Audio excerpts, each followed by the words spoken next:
I could start any time, I just really like this one.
Am I muted?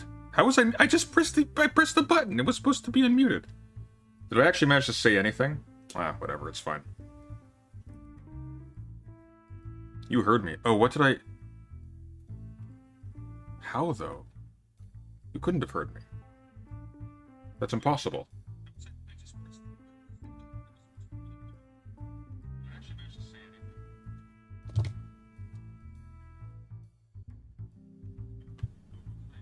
Wait. How, though? I'm not muted! You can hear me now. Okay, now I'm good. God, I hate that because you're always commenting like 20 minutes in the past. Okay. Like 20 seconds in the past, but it feels like 20 minutes. Alright. I wonder, do we like the music in the background? I'm not sure if I don't hate that, actually. Like, what if I make it really quiet? Like, how's that? Is that annoying? No, you're hearing echoes because I was testing the volume on my phone. Did I turn the volume off on that? Yes, I did. Okay.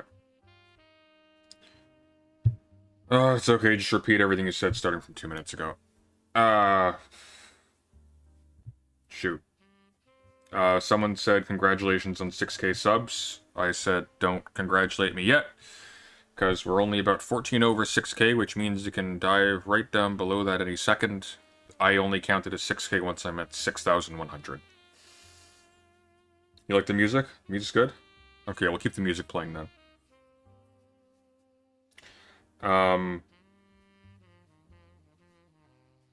Sorry, and before that, Eunice Rauer, I hope I have your name right. I don't mind you insulting me, just don't use slurs in my chat. You know, try to be a little bit creative. Like, because of my awful chair setup, my angle is either slightly soft and less chin version of Harrison Ford, younger, or sweaty Mr. Weasley with blonde hair. That's more or less what I was at in the last conversation I was in, which I wasn't pleased with. That's okay. Goodbye. What? What are you saying? That's deeply confusing. Anyways. So what's the plan for tonight? Besides not being muted. I didn't mute myself at all on today's stream. It had to happen. Had to happen at some point. But I digress.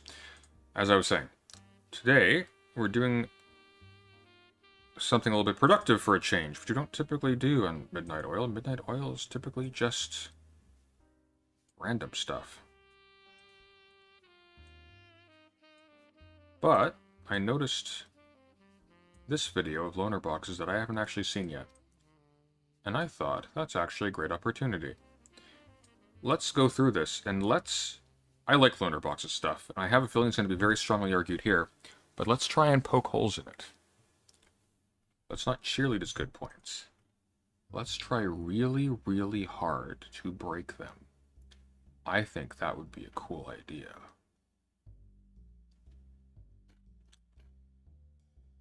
And then afterwards, depending on time, there's a debate between perspective philosophy and Sal, who, if you don't know who Sal is, that's this one here on the middle right.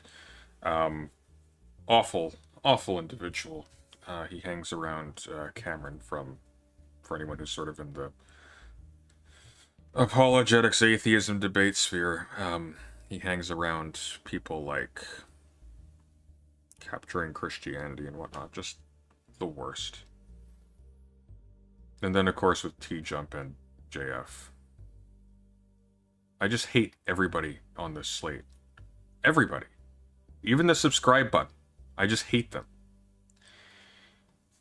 So we're going to do this first.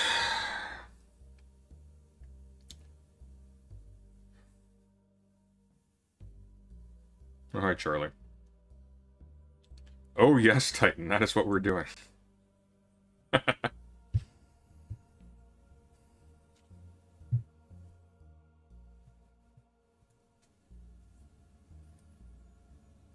There really is nobody to root for in that modern day debate. Modern day debate has gone downhill so much. For a brief period, it was really interesting. They had like some really big heavy hitters. They had professors. They had journalists. They had like a bunch of cool people. And then they learned that they could get and like political streamers and whatnot, but big ones. And then they learned that they can get consistent content out of flat earthers. And now they are the Flat Earther, T-Jump, and Mr. Girl debate channel. Or some variation along those lines. It's... Yeah. Oh, Sal's funny. In a bad way. Like, he's not funny because he's clever and he has a sense of humor. He's funny because he's a clown.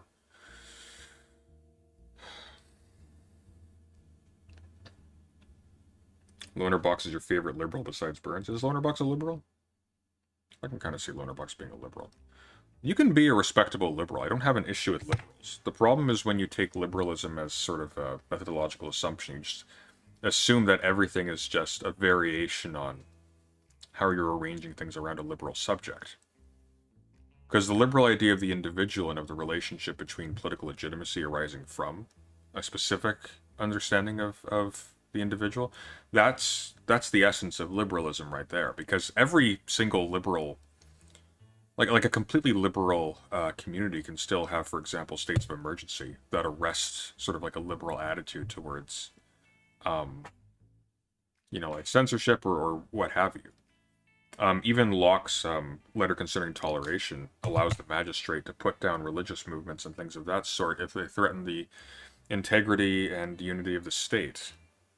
Or of the Commonwealth, I think it's the language he uses. Like that, there's no contradiction there. The reason why Hobbes is a part of the liberal tradition is because he's the one who inaugurates that notion of the individual, where you have like there are processes that are emergent from within us. These give rise to certain tendencies. These tendencies give rise to certain kinds of relationships between us that are bad, and so we make a decision to terminate that bad state of affairs by artificially creating a third agent apart from us that has all of our powers combined in it to hold us to specific kinds of behaviors that make life bearable.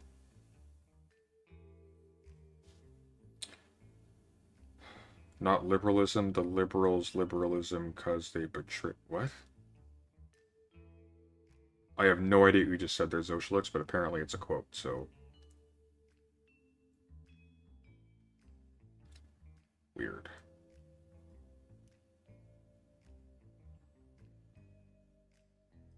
I hate T-Jump. I can't stand him. He just reminds me of someone I despise. Alright. Well...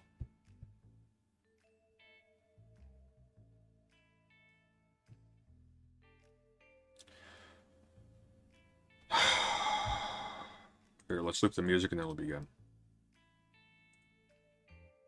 Let me know if the music's obstructive, okay? Because if it gets in the way of the video, then that's a problem. I guess we should probably turn it off while we're watching it, yeah. Alright. So, for the segment, so this is Lonerbox's debate and platforming, and what we're going to do is we are going to try our best to challenge it. As sources come up, as arguments are made, we are going to look at the sources, and we are going to see if we can't poke any holes in it.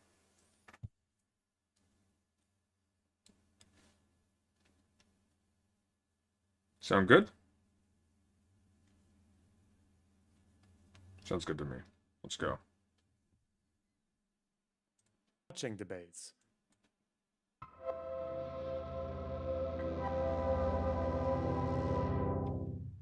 Okay, look, I love debates, yeah? You, debate me, and all that. And I love watching debates. In the right venues, I'll watch people talk about all kinds of mad shit. Are black people genetically inferior? Why not gay people? Why not homo fascists? Can women love? Do you think discrimination is inherently bad? The KKK brought us toys to debate with black conservative. And if people are in fact 80% water... Way too low? Is the volume low?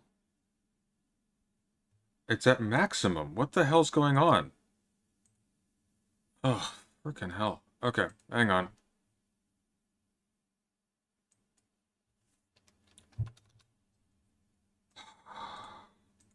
Why can you not drink yourself when you're thirsty?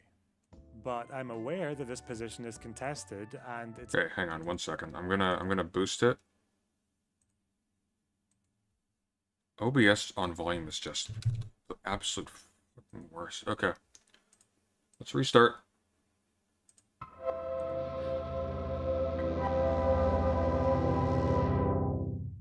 Okay, look, I love debates, yeah? You, debate me, and all that. And I love watching debates. In the right venues, I'll watch people talk about all kinds of mad shit. Are black people genetically inferior? Why not gay people? Why not homo fascists? Can women love? Do you think discrimination is inherently bad? The KKK brought us toys to debate with black conservative. And if people are in fact 80% water, why can you not drink yourself when you're thirsty? But I'm aware that this position is contested, and it's especially contested by people on the left. Between those who think there are some ideas that are just too toxic or too self-evidently wrong to even bother arguing against, and others who, in the name of free speech, will argue that everything should always be on the table. I want to steelman both of these positions to see if we can resolve them, so I'll be starting with what I think is a pretty convincing case for the deplatforming side. I'm not only for truth as truth, objective. There are facts, even ideological values, where you don't debate. I'm even for a progressive Although return... your facts might be different from my facts, but anyway, yeah. Okay, but we can debate it, I hope, rationally. Wouldn't you agree that a certain amount of dogmatism is not only not bad, but it's a sign of progress? What do I mean by this? Would you like to live in a country where you have to argue against rape? No, I would like to live in a country where the fact that you don't rape is simply, in a good sense, dogmatic. It's a fact. So if anyone argues, in that stupid way, what if women really... There's actually a very concrete way in which you can characterize this specifically as progress. If progress morally in this particular case would be the normalization of an attitude that condemns rape categorically, so it's no longer a subject for debate at all. If it becomes now the subject of debate, well, now there opens up the possibility constantly of reverting to a situation which it is argued in favor of, potentially dishonorably, I would say, I suspect without much controversy, categorically dishonorably, for it, so that it's the case that general stance is reversed, and different kinds of things that fall under the umbrella of rape or in the ballpark of rape suddenly become normalized, which is one of the major problems I have with Mr. Girl, because this is precisely what he does. What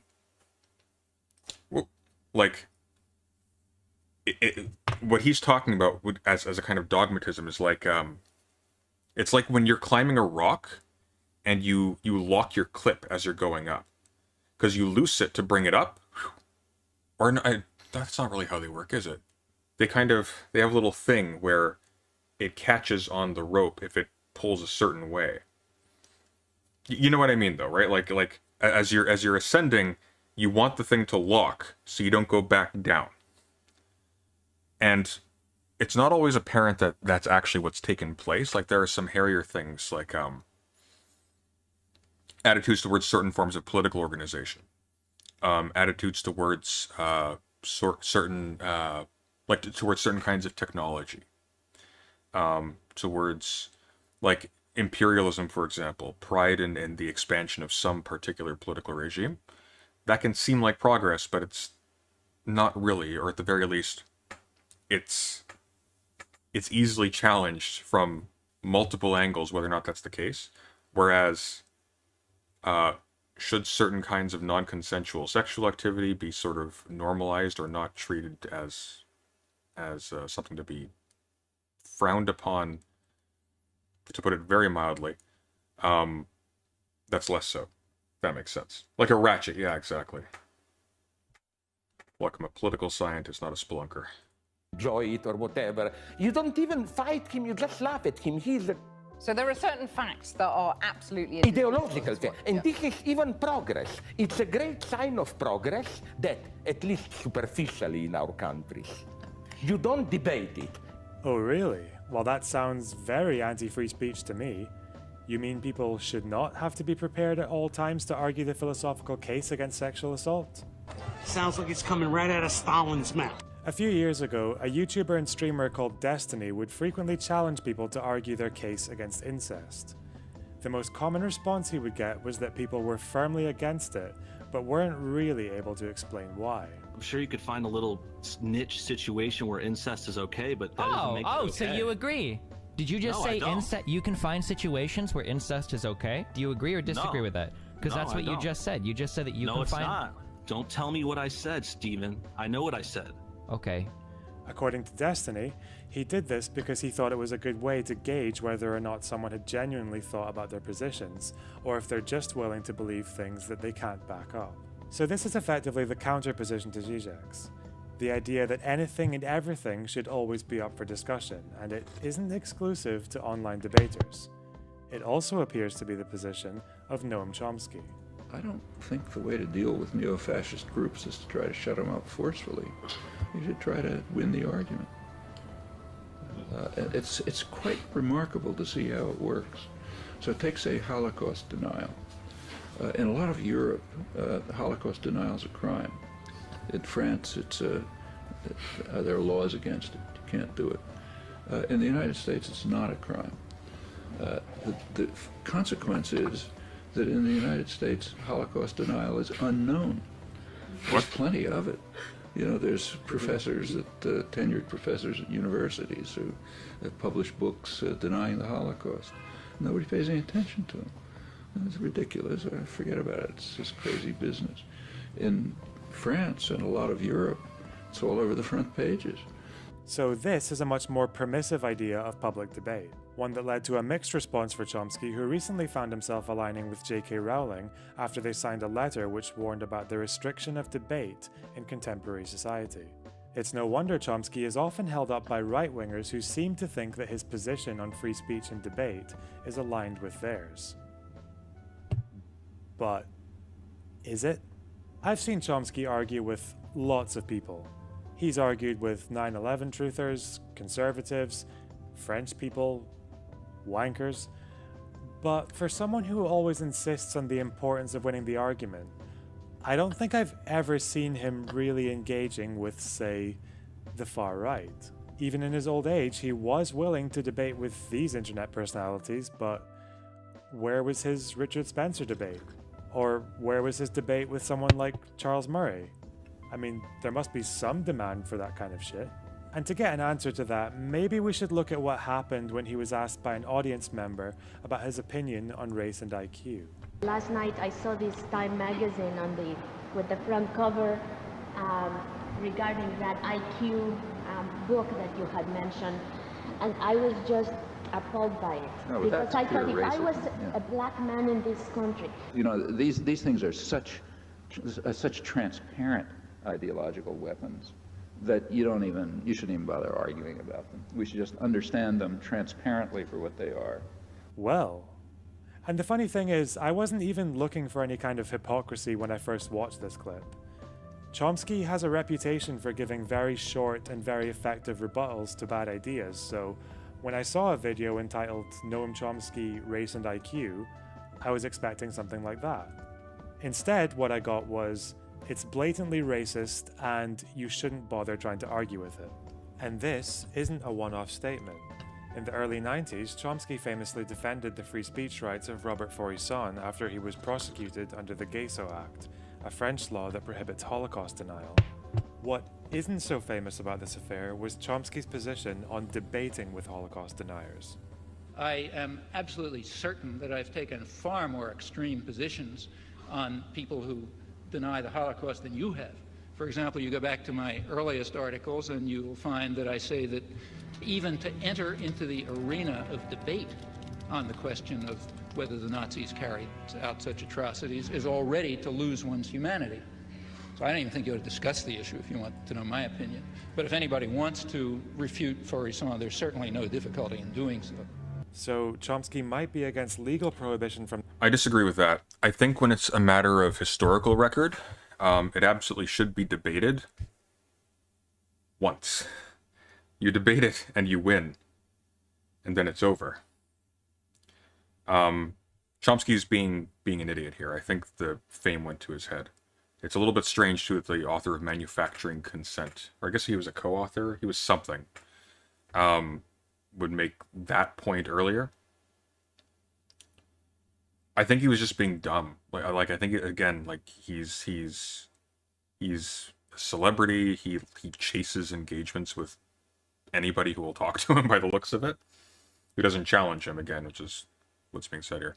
Which is not like a massive mark against him as a thinker, but like there's a reason why we hear so much about Chomsky getting into fights with celebrities and whatnot, and all this kind of thing. It seems to be his thing. I don't have any particular issue with the guy, but I probably do if I look into it more, which I will later. From the government, but morally, he also believes that the mere act of debating with a Holocaust denier is to lose one's humanity. And okay, I kind of agree.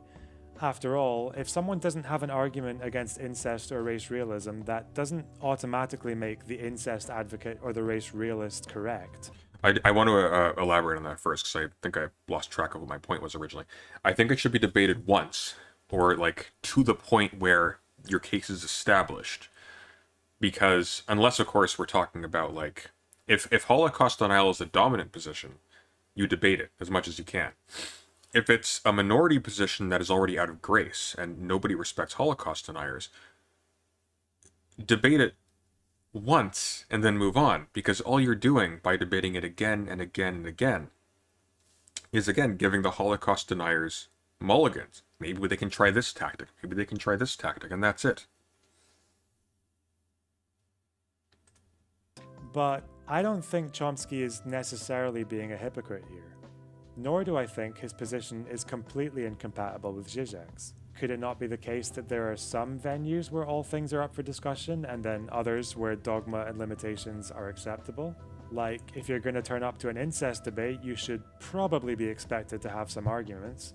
But at the same time, that lack of argument is hardly something you're going to hold against, say, a random person on the street. Tempting image though it is. When it comes to fascists, you can make a case for the de-radicalizing effects of online debates, but I want to argue that the effects of doing something like this in the mainstream are very different. And I'm going to show you how, in the right circumstances, even the worst debaters can still benefit from being platformed. With that, let's look at Nick Griffin. Nick Griffin is a British fascist who came to prominence in the mid-2000s. And when I say fascist, I don't mean in the sense of Hitler drank water, you drink water, therefore you must be a fascist kind of way. Fuck's sake. When I call Nick Griffin a fascist, what I mean is the BNP that he led for 15 years was only one step removed from the National Front, which was founded by an ex-member of the British Union of Fascists. He wants the UK to become a mono-ethnic state. He told a police officer that his political ideology could be summed up as the 14 words. And he's a Holocaust denier who wrote a book about how Jews and cultural Marxists... That is the ugliest book cover I have ever seen. Like, oh my god, what is this? I don't know if Lonerbox, like, altered the coloring or what, but... Good god. If that's the original cover... Truly the product of a depraved mind. We're using the media to brainwash British people into accepting multiculturalism and homosexuality. So basically he leans further to the right than someone who's just had their right leg blown off. And in 2009, the party made headlines after winning 2 seats in the European Parliament elections. Later that year, the BBC decided to host Nick Griffin on the panel show Question Time. This was a decision that sparked a good deal of controversy, with cries of irresponsible platforming on one side and appeals to freedom of speech on the other. For the free speech side, this was a very easy argument to make because even by the standards of fascists, Nick Griffin was a terrible candidate. He's morbidly uncharismatic, he's not charming, he's not funny, he looks weird, and although he did try his hand at dog whistling, it was ultimately a lost cause. He had been a member of the National Front since he was 14, and any attempt he made to disguise his love for fascism was a complete failure. So the free speech argument was simple. If he's so terrible, all the more reason to let him on.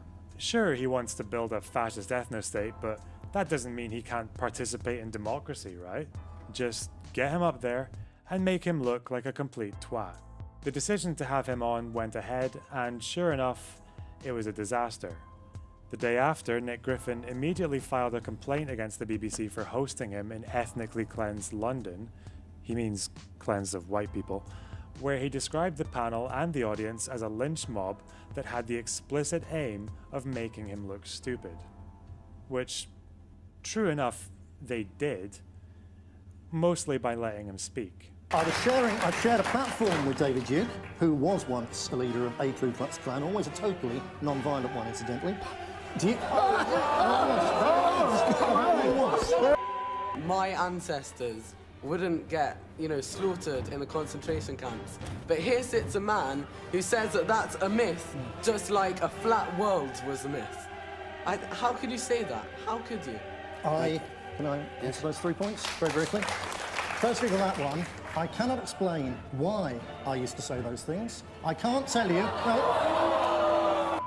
The immigration invasion, an act of deliberate, calculated genocide against our ancient race and nation. So successive governments are committing genocide against their own people. Is that your theory? I'm afraid that's the case. I've said that a lot of people find the sight of 2 grown men kissing in public really creepy. I understand homosexuals don't understand that, but that's how a lot of us feel. A lot of Christians feel that way, Muslims, all sorts of people. I don't know why, it's just the way it is. If you haven't watched this episode, I definitely would recommend it. Griffin got f***ed harder than Jeremy Clarkson's car exhaust, and this spectacle is still lauded today by people who oppose deplatforming. The argument is essentially that you should platform people like Nick Griffin because their ideas are so bad that they'll end up defeating themselves.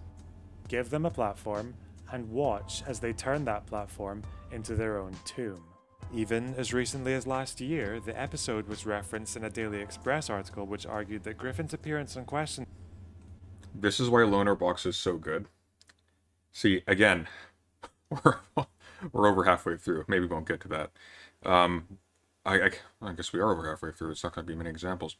My aim was to critique his argument, which I guess will have basically one big one. But he's going to do that himself right at the outset. That's a sign that take him seriously. Time was the worst thing that ever happened to the party. And this is the sentiment I've been hearing for the best part of 10 years. It was platforming that destroyed the BNP. But was it? The BNP are completely irrelevant now, but when this downfall started is still a little bit unclear. Their Wikipedia dates their decline from 2014, which is 5 years after Griffin's appearance. Let's see. 2011 leadership election, Griffin secured a narrow victory, beating Bronze by 9 votes out of a total of 2,316 votes cast. In October 2012, Bronze left the party, leaving Griffin as its sole MEP. In the 2012 local elections, the party lost all of its seats and saw its vote share fall dramatically, whereas it gained over 240,000 votes in 2008. Commenting on the result, the political scientist Matthew Goodwin noted, "Put simply, the BNP's electoral challenge is over."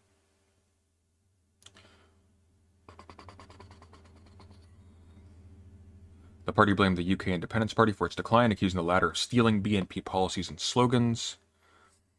In October, Griffin was expelled from the party for quote-unquote trying to cause disunity in the party by deliberately fabricating a state of crisis. In January 2015, membership of the party numbered 500, down from 4,220 in December 2013.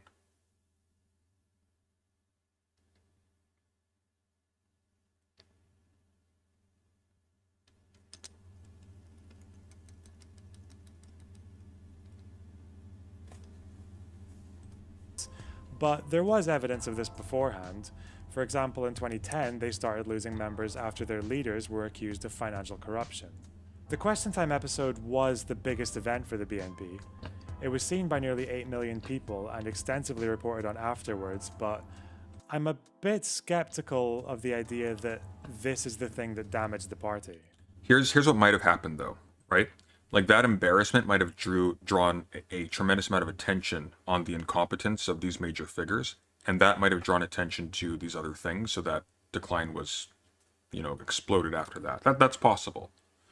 So if, and recently with Nick Fuentes as well, if there is sketchy stuff going on under the surface besides the obvious, like if they are stealing money or something, then them giving a display of gross incompetence that's embarrassing, that might cause people within their own ranks to start scrutinizing them, and that might cause a breach of faith if they discover that they are engaging in addition to incompetent advocacy, they're also defrauding their membership.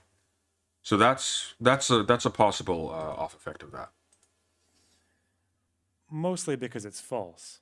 In the 2005 general election, the BNP won just under 200,000 votes.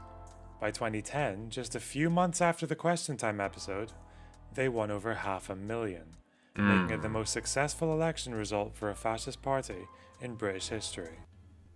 Okay. Yeah, that's interesting.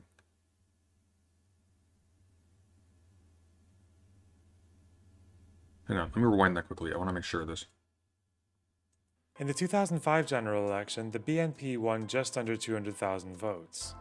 By 2010, just a few months after the Question Time episode, they won over 500,000. Right, so this would be when it's fresh, right at election time.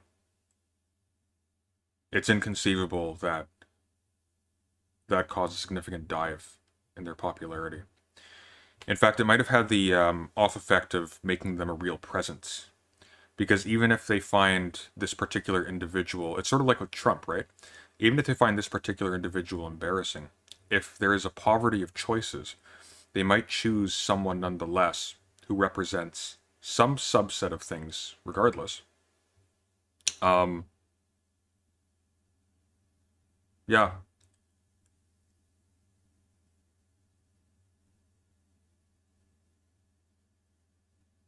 That's, that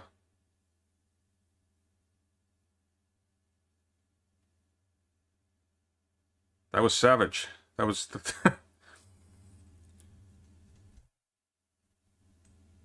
Well done there. That was a switch. See, he got me set up. I was thinking like, oh, there's going to be like a subtle... See, what I expected, because I didn't know these numbers, what I expected was it was going to be... yeah, and there was a slight decline, but there were a bunch of other things in addition happening as well. This is...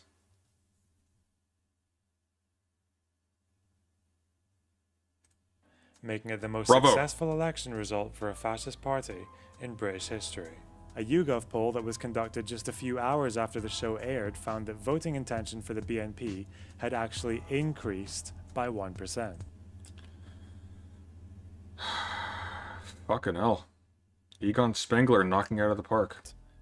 More worryingly, over a fifth of the people polled said that they would or might consider voting for the BNP in a future election. The poll also asked people to give their view on the BNP's aim to speak up for the interests of Indigenous white British people, which successive governments have done far too little to protect. And 43% of people said the BNP has a point. Successive governments have done far too little to protect. This is actually the most dangerous answer. So, it's like, Nick Fuentes is crazy. But he has a point. He's fighting for something the mainstream conservatives won't fight for. And you know what? Like, if for whatever reason the cure to what ails me is buried in this pile of mud, I'll consume a bit of the mud to get that, right?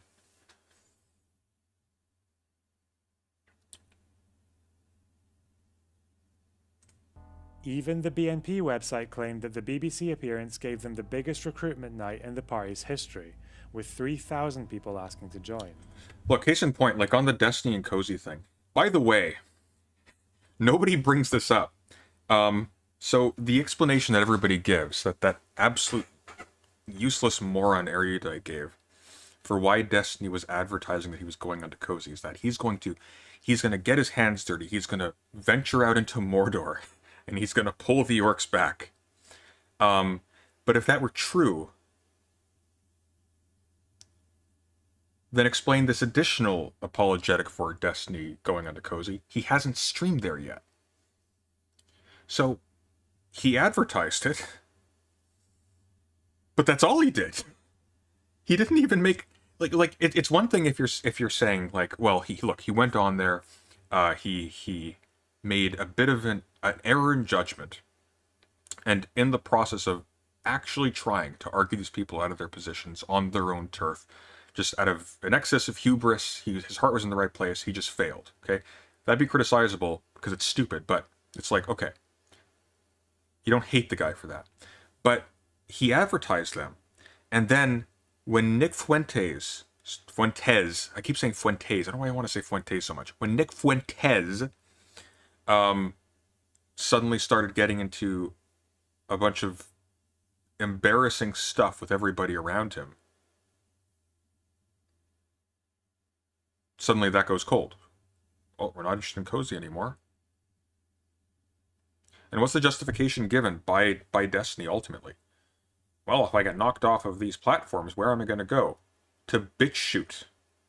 Like to anything else.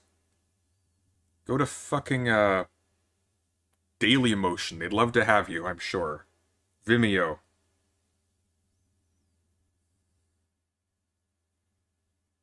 It's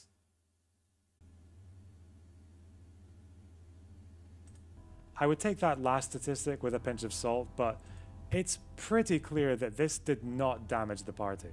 Instead, despite being one of the worst public appearances imaginable, it could have even helped them. But how? One of the first things I was ever told about competitive debating was... It seems like the best argument you could make here is that there was to counter Lonerbox, is that there was a concatenation of things that actually helped them. The problem is that what he also demonstrated leading up to this to create the contrast, that in fact there were a concatenation of things working against them. So that doesn't work. So the best thing you can say for the platforming of this guy is that it maybe did nothing. It maybe did nothing at all, which is a terrible justification for a horrible risk. That seems obvious to me. It seems like, and this is where we'll touch on this as we get into our critique of the limits of liberalism going forward. Because liberalism by itself is actually a very respectable position if you hold it in a circumspect manner, and you understand exactly what it is you're signing on to when you do so, and you are signing on to it for the right reasons. And I think there are cases where that's the case. Like there are elements of liberal ethics about discussion, consent of the governed, that I think are generally considered to be very positive, fairly uncontroversially. Even amongst people who are also critics of dogmatic liberalism or just liberalism generally. But it seems to me like when someone like Destiny or any one of these other weirdos calls himself a liberal, they aren't doing so to make a positive case for something real. They're doing so as an alibi. It is okay for them to engage in this kind of reckless behavior, and then they wave to liberalism as an excuse. And that's it. Like,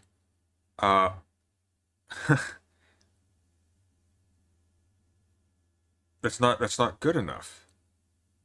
Now, the thing here though is I'm not fielding this against people who aren't using that as an alibi. Why? Because when they're fielding that as an alibi, they aren't just giving a justification for them saying a thing. They're trying to maintain a con. They're trying to tell you that, yeah, look, we're potentially, we are risking abetting these really bad actors who want to destroy you. Unambiguously, they want to destroy you. They despise you. If you go into any, like, they can't even refer to you by normal human words. Everything they say about you is a slur because they hate you so much. But it's all part of this magnificent plan to take them down from the inside, to infect their brains with our idea. It's trying to sell themselves as being on your side while also working against you for their own benefit. That's why I have so much contempt for it.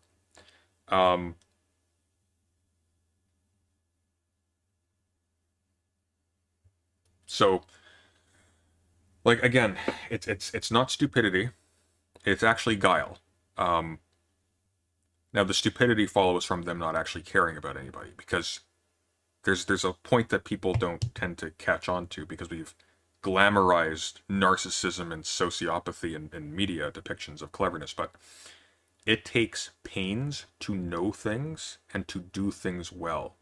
You suffer to develop mastery in some skill or in like the advocacy for some cause, in the doing well of some activity.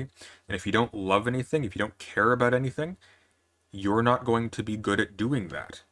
And because they don't care about any of the people they're actually talking about, because they're only debating these points opportunistically because at some point in time it was easy to do so, they actually kind of suck. Like, they really do.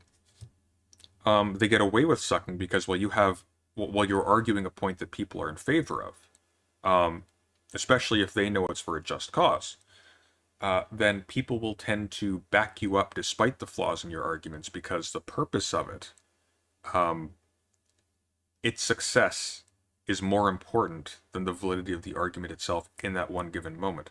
And so you'll often see, like, this is a general tendency, you'll often see armies of people who will violently defend a very mediocre speaker because they want the other person to lose or they want their person to win. And like, it's transparent that that's what's going on. And as a result of that piling on, the social rewards for agreeing with that become stronger than the social rewards for being right. What do you mean that you need to care about other people to do good at something? No, you need to care about something to take the pains to actually master it.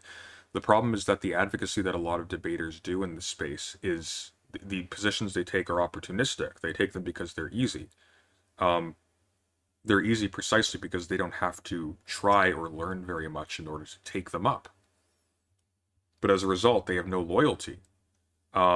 If it becomes costly to defend a point, they switch sides. Now, switching sides is also costly because you lose your audience. So what do? Well, you know what? Guys, I've had a change of heart. I realized that leftists are just kind of, they're kind of nasty. They're pieces of work. I don't like dealing with them. I'm a liberal now.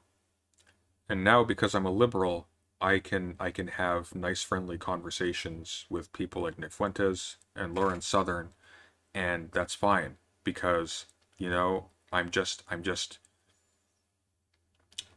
to beat them in the marketplace of ideas. by advertising their streaming platforms without doing anything in the process of doing so, to actually dismiss him while saying that Nick Fuentes is smarter than most leftists. Today, in fact, he tweeted that he prefers white nationalists to Keffels, which I'm no particular fan of Keffels, but that's a bit of a step too far even for me. And Lauren Southern, who, yeah, you know, she did say she did years ago go into the Atlantic to drown refugees, but she's changed now. No, I didn't. No, I didn't. I didn't regret nothing. She's changed now. She's better. Like,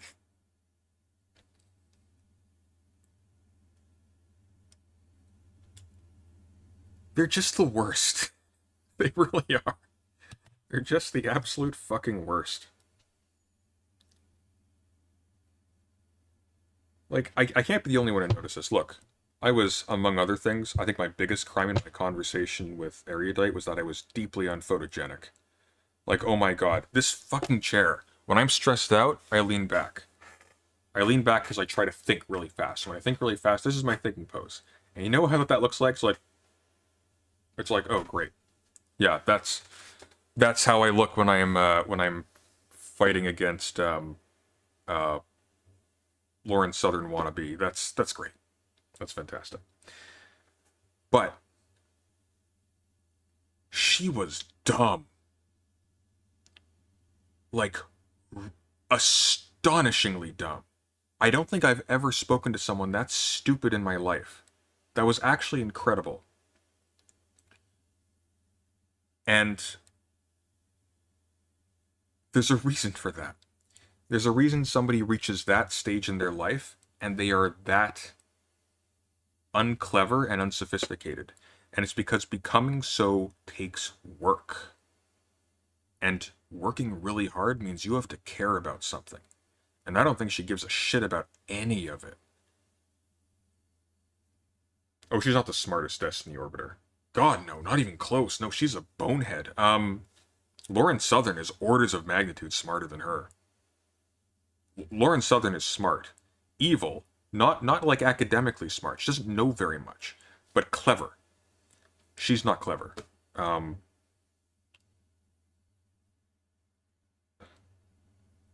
think, I'm trying to think, who would I say is the smartest Destiny Orbiter?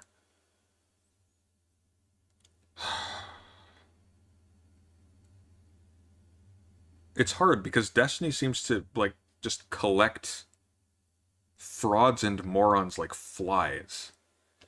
Is Dylan Burns a Destiny Orbiter?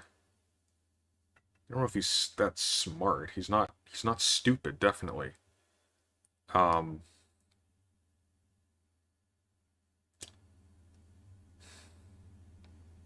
They just aren't that smart. I think the smartest Destiny Orbiter right now is Destiny.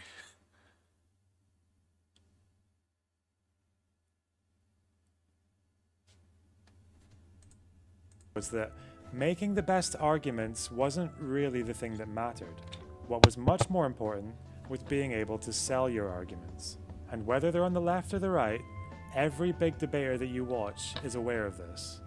Sometimes they'll even admit it.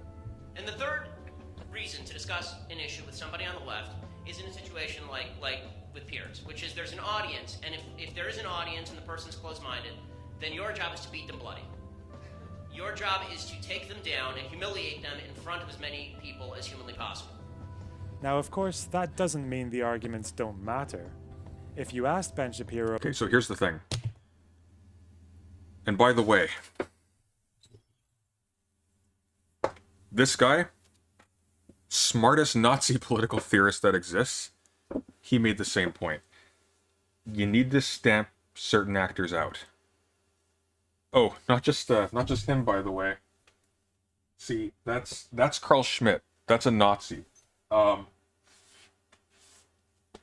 Same with this guy, John Locke. Why?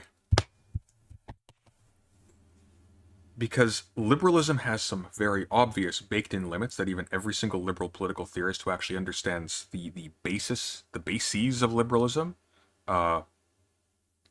recognize.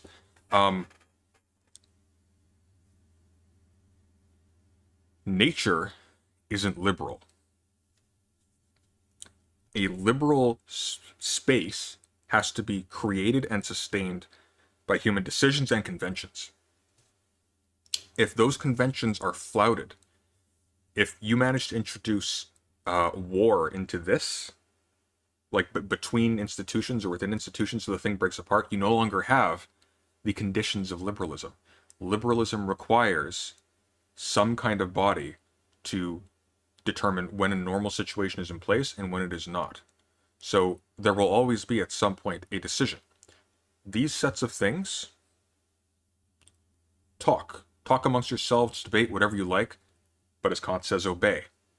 Because if you don't, if at a certain point you just allow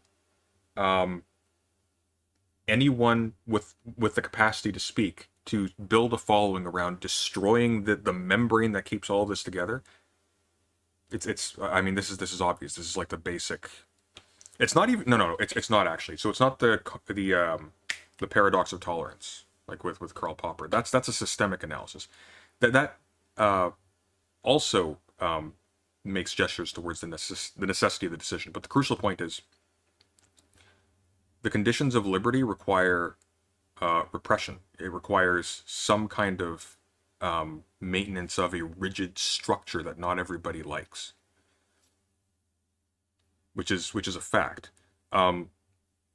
Liberalism as a coherent doctrine is not one of completely unfettered freedom. It's a specific understanding of the human subject and an attitude towards maximizing that subject's flourishing given that understanding. And that's it. Like, think about this. The idea that only the best ideas will win out. Why do you think so? These aren't scientific ideas. There's no technological proof for any of this.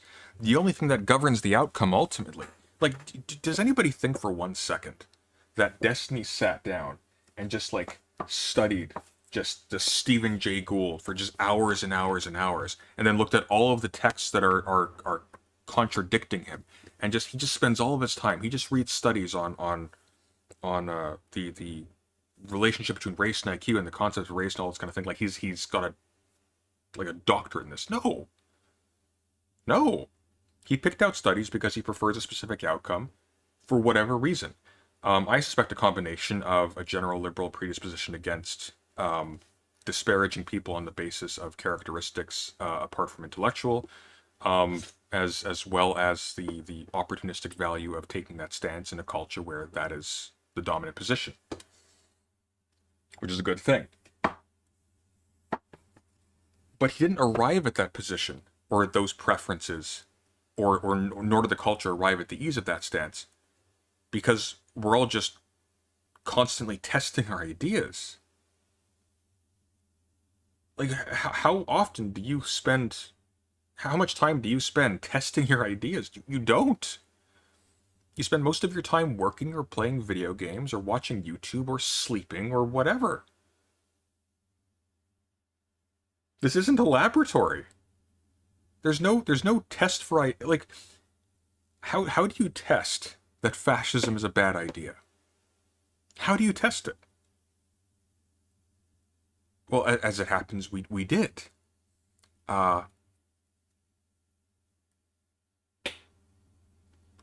If your test involves a world war, the total destruction of democratic institutions, and the mass slaughter of minority groups, it's not a good test. Like these people treat debate like it's divination. Like this is silly. You play EU4? No, I can't stand Paradox games. I tried. I want to like them, but I can't.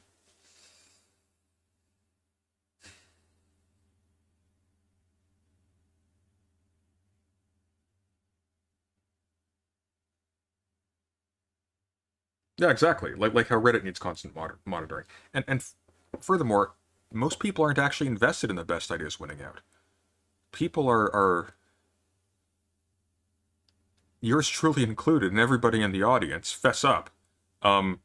People are thin-skinned, arrogant, egotistical, jealous, greedy, angry, and stupid.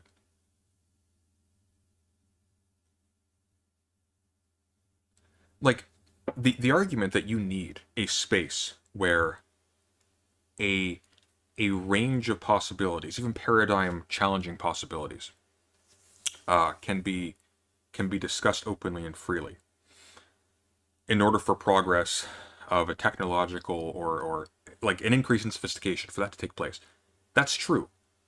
But that does not mean it needs to be purely unregulated or chaotic or just open to every moron on the street to engage with as much vocal efficacy as a doctor. That's preposterous.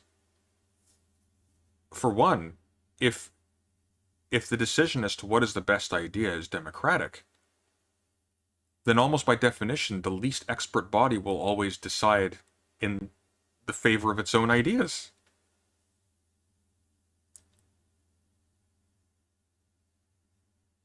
Like, this is obvious.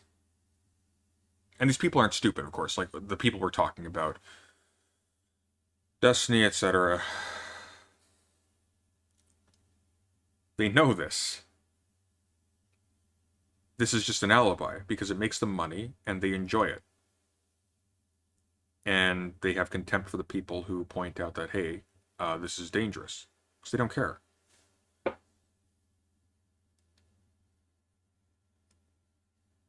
Also, the best relative to whom? Well, that's another thing. Like, it's...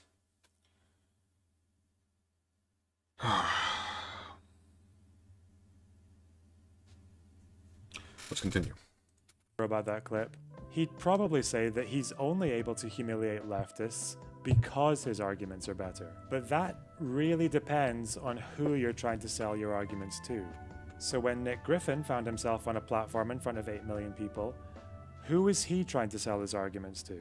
Was he really aiming for people who would be swayed by good arguments? Oh, I see. You test fascism by playing EU4. Exactly. No! God, that was horrifying. Okay, no, alright. To any reasonable person, Nick Griffin's performance was a disaster. The problem is, reasonable people are not Nick Griffin's target audience. Griffin is a fascist in the most unambiguous way, and when you're debating a fascist, you need to remember that those people are not playing by the same rules. They don't want rational people. They want cultists. The kind of people who just really want to be told about how the West is being invaded by brown people, or that the Jewish propaganda machine is brainwashing people into accepting the gays or something. And for some people, this could have been the very first time they got to see someone making those points on primetime TV. Hence, the BNP's increased polling that followed. In a discussion with David Duke, an ex-Grand Wizard of the KKK, Griffin was accused of being a sellout for toning down the rhetoric of his party. His response was to argue that his agenda hadn't actually changed, but that he was trying to get his foot in the door of British politics by speaking in more saleable terms. There's a difference between selling out your ideas and selling your ideas. And the British National Party isn't about selling out its ideas, which are your ideas too, but we are determined now to sell them. And that means basically to use these saleable words, as I say, freedom, security, identity, democracy. Nobody can criticise them. Nobody can come at you and attack you on those ideas. They are saleable. Perhaps one day, once by being rather more subtle, we've got ourselves in a position where we control the British broadcasting media, then perhaps one day the British people might change their mind and say, yes, every last one must go. Perhaps they will one day. But if you hold it out... Return to that point about you need to care about something in order to take the pains to actually become good at it, or to become good around activities where the only benefit is to the thing you care about, ostensibly. These people know exactly what is in their best interest, and this is what they say they want. They are not stupid. They're evil. There's a difference. I'm not making that in like an ontological sense where I'm saying they are condemned by God to hell. Probably are, but that's beside the point. The point is, these people recognize where their interests lie. And Lauren Southern and Nick Fuentes are not pursuing positive interactions with the likes of Destiny, who, when he debates them, does indeed wipe the floor with them, for the sheer joy of it. They are pursuing those interactions, especially the friendly ones, when they can get them, because they yield dividends. They mean a massive increase in viewership. They open the door to an audience of equivalent size, which gives them a chance every time they have a positive performance or they demonstrate strength or manage to generate interest in the audience, in Destiny's audience, of pulling in thousands and thousands of people, among whom there may be donors, which means resources, which means the ability to do things. Like, this is elementary. It's really obvious. As your soul aim to start with, you're going to get absolutely nowhere. So, instead of talking about racial purity, you talk about identity. Of course, there is a problem with doing this if you already have a decades-long back catalogue of content that... Oh, Hanlon's razor is really stupid. It really is. Like, you should never remove the possibility of stupidity as an explanation for things, but never use that dogmatically. Like, why on earth would you? Politics is all about scheming. It's contestation between vicious ideological enemies for the soul of your community. Where nothing is off the table. Like, everything is deliberate. Now, errors can be the result of stupidity, sure. But then you make special judgments based upon the character of the person in question. There are subtle signs that this person doesn't know what they're talking about, or this person comes into this cultural milieu and probably said this thing reflexively, and probably if you push back a little bit would change their position on this. Or this person, they're having a bad day or whatever, or this person was drunk, like all the sorts of things, and you can account for those. But it just dogmatically say like, well, I can conceive on paper, if I impoverish myself of all of the data of my senses, that this was done purely from stupidity, that this person just had a bout of insanity. That's stupid. Imagine playing chess that way.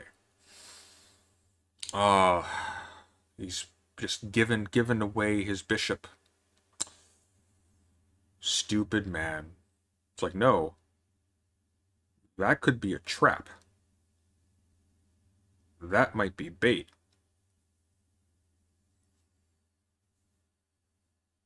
Yeah, like in chess, you never just take like, oh, he's just giving you a piece for free, or they're just giving you a piece for free. Don't assume that. Ever. Destiny has said he's a huge fan of Hanlon's razor. Destiny's an idiot. Look, let me be clear about this. Destiny has some native intelligence in the sense that he's clever and he can think fast on his feet. He is not smart. Now, he's largely not smart because he can afford to not be smart, but he is not smart. Like, he does not have, contrary to his self-portrayal, he does not have a rigidly systematic way of interacting with new ideas, of integrating new information. He's Vosh, untethered by the need to be actually loyal to anything. He's not smart. Rose Wrist is smarter than Destiny. In all seriousness. Destiny is not smart. Destiny is cunning, but he's not smart. That contradicts your new image, not least of all, video footage of yourself admitting that your entire plan is to lie about your intentions. And if someone as talentless and uncharismatic as Nick Griffin was able to make something out of that appearance, or at the very least not lose anything, then what would happen if someone just a bit more slick and media savvy found themselves in the same position? Now, hopefully I've made a good case against platforming fascists. Hang on, I didn't see that. What was that still? What was that still? I couldn't see it. Happen if someone just a bit Oh, okay, of course. more slick and media savvy found themselves in the same position.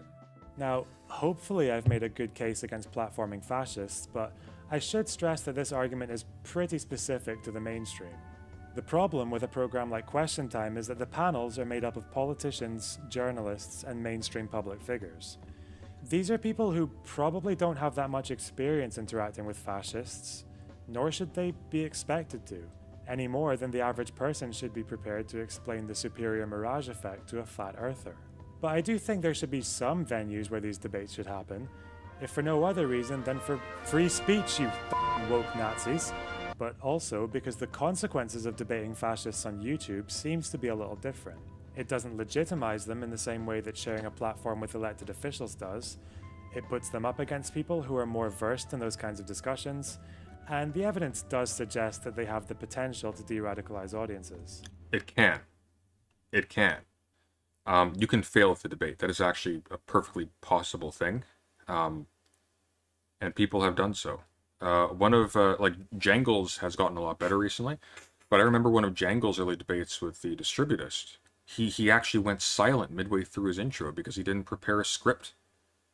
I talked to him actually before that one. I told him, like, dude, don't underestimate him. Like, he's stupid, but he's experienced. He will steamroll you if you don't prepare, if you don't have this written down. He didn't write it down. He gave the beginning of a spiel, and he completely lost it. In fact, let's look at that right now. Forgive me, Jangles. I'm so sorry. But just to illustrate.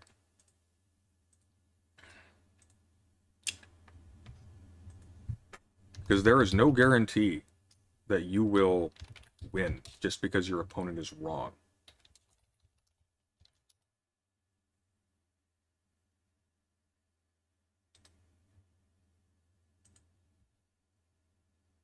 Here we go.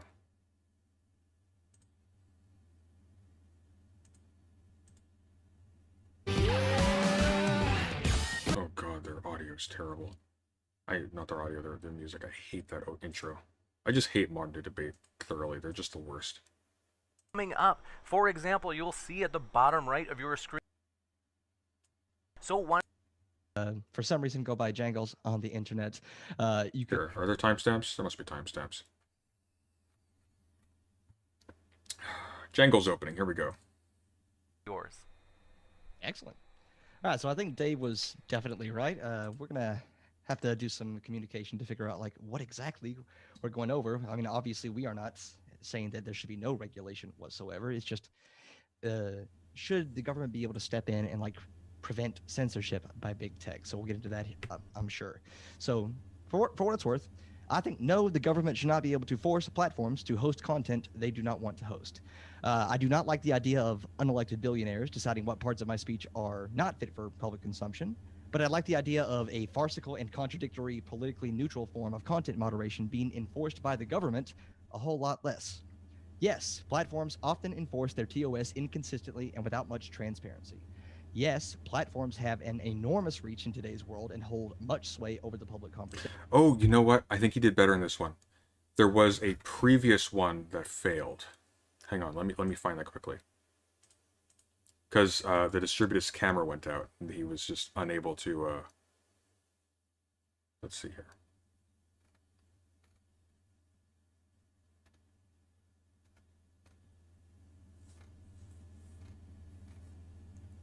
He might have been saved. Because I remember the distributist had some kind of technical issue, and he wasn't able to be present.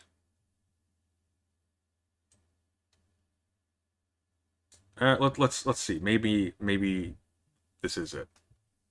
My speech are not fit for public consumption, but I like the idea of a farcical and contradictory, politically neutral form of content. Oh no, Jangles is so much better. There shouldn't be a market against him at all. He's gotten very good. Moderation being enforced by the government a whole lot less. Yes, platforms often enforce their TOS inconsistently and without much transparency. Oh no, this is it. I scrolled a little bit ahead and I saw the preview. Yes, platforms have an enormous reach in today's world and hold much sway over the public conversation.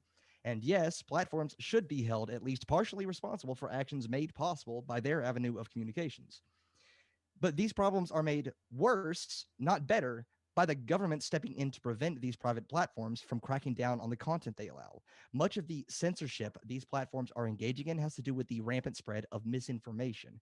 As recent events have shown, or really the entirety of political history has shown, but recent events should jump out at you, what politicians deem true is very often synonymous with what is lies in order to sue for. I don't just allowing this free-form spread of misinformation, I don't think is a good thing. So it could be allowed to be put on their sue that person for defamation. Okay, this is the good one. Never mind. So I was actually internally cringing because I remembered how terrifying that was the first time it took place. So he learned. He prepares now, and he's very good because he's not dumb. Jangles is actually very smart, and his heart's in the right place. But that wasn't enough. You never heard of the distributist? He's an idiot.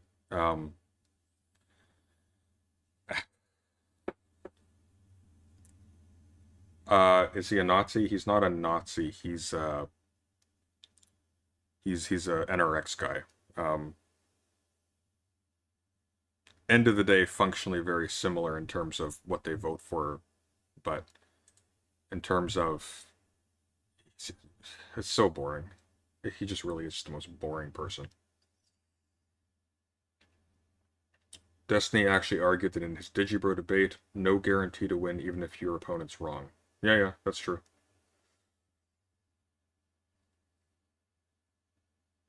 No, I like Jangles. I wasn't trying to burn him, to be clear. It came to mind. But we can always just let the other side speak for themselves on this. Because when you start seeing all these right-wing weirdos, many of whom have a history of debating, making all these excuses for not talking to the debate me bros or the breadtube crowd, it's pretty safe to assume they would not be saying that if they thought these debates were good for them. So, enjoy your debates, you know? Take them for what they are. Debate responsibly. Yeah, and I agree with that. I think especially, too, when you're dealing with somebody who is going after a more general audience, and they're avoiding dangerous encounters. Like, very good to debate James Lindsay. Destiny debating James Lindsay? Great, fantastic. Just do so carefully. Like, I have no complaints about them having successful or even just, like, strong attempts, you know?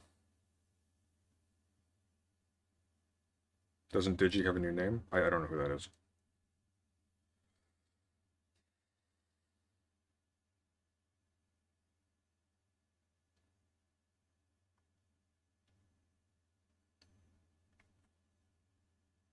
Yeah, he was, Jangles was saved in that conversation because, he froze up, but then the distributist's internet gave out, so he was just gone. It was like, oh. See, there is a God.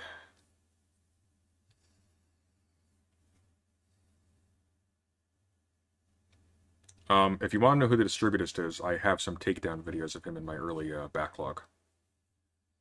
Because my initial videos were actually boosted by him. One of the reasons why I have any kind of following at all is because my very early content was from a sort of religious apologist political angle, and which I swiftly grew out of once I realized how awful these people were. 'Cause that was sort of my actual political awakening was then.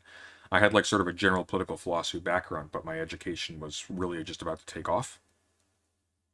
So it's weird looking back on it too, like on my earlier content. I'll probably like clean it up and put it onto a separate channel at some point just to distance myself from it, but to retain the record. It's a different person back then. Like in specific ways, like intellectually, I would say. I don't think I've changed essentially in terms of the kinds of things that I care about, but my understanding of what those are has changed, if that makes any sense.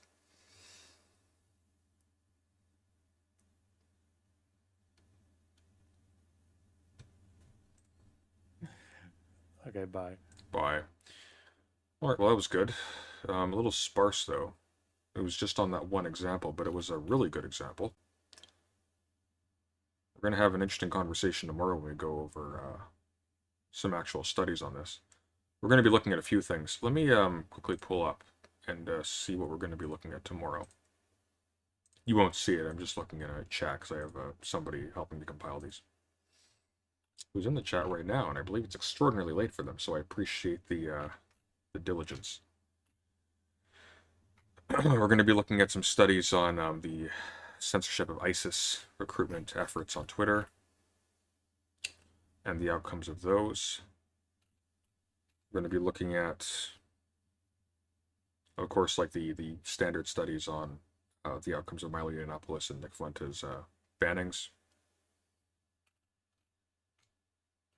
We're going to look at a few things. I also want to look into efforts to stamp out pseudoscience and pseudomedicine. Oh, are you coming on tomorrow? I didn't know you were coming on tomorrow. I mean, you're welcome to. The regular streams are going to be from 4 to 6. I think that's what I'm settling on at the moment, unless a bunch of people complain. So. But yeah, you're welcome to come on, Sirius, if you like.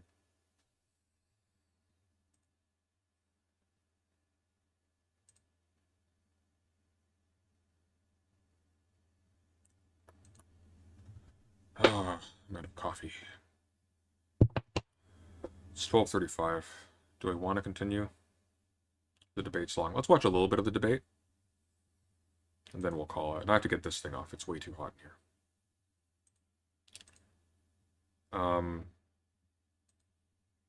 Yeah, so I'll put on the waiting music and I'll be right back. And then we will watch a little bit of this unholy nightmare. Be right back, folks. Let's pop on some music.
All right.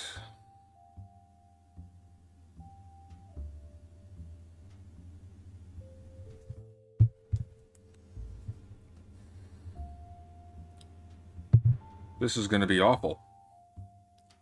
This is going to be actually awful.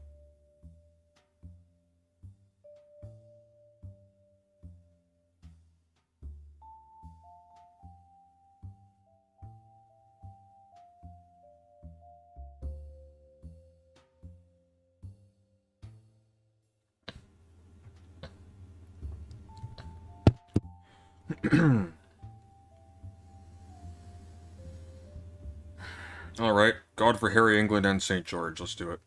This time it was a little bit more zoomed in, and Hermeneutics as the basis of scientific knowledge. Yeah, okay, great. So, yeah, this is my presentation. I'm going to try and fly through this as fast as possible because I'm going to try and cover about 300 years of philosophy in, 6 minutes or so? Okay. If he's going to do that, we have the wrong music, don't we?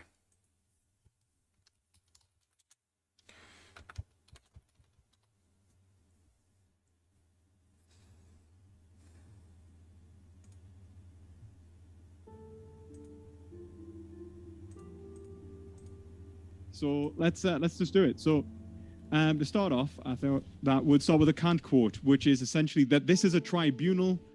This tribunal is no other than the critique of pure reason, because that is what this debate will be, whether reason can justify itself, or specifically, whether inductive reason can justify itself. I thought I'd give a quick outline of where I believe the compatibility of the hermeneutic model, which you can see in blue, the whole, the contextualized experience, the parts integration, all necessarily forming a complete subject analysis, and the scientific method as observation, research, hypothesis, and experimentation, and then analysis and the reporting of conclusions into a new observation, which is then reanalyzed.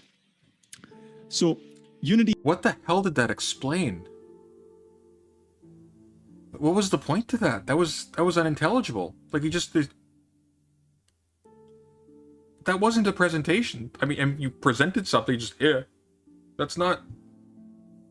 That's the worst explanation I've ever seen of a thing.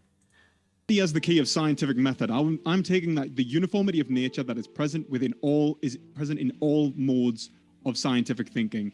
Uniformity implies the experience of a priori necessary knowledge within reality, and that Hume was the first to demonstrate that.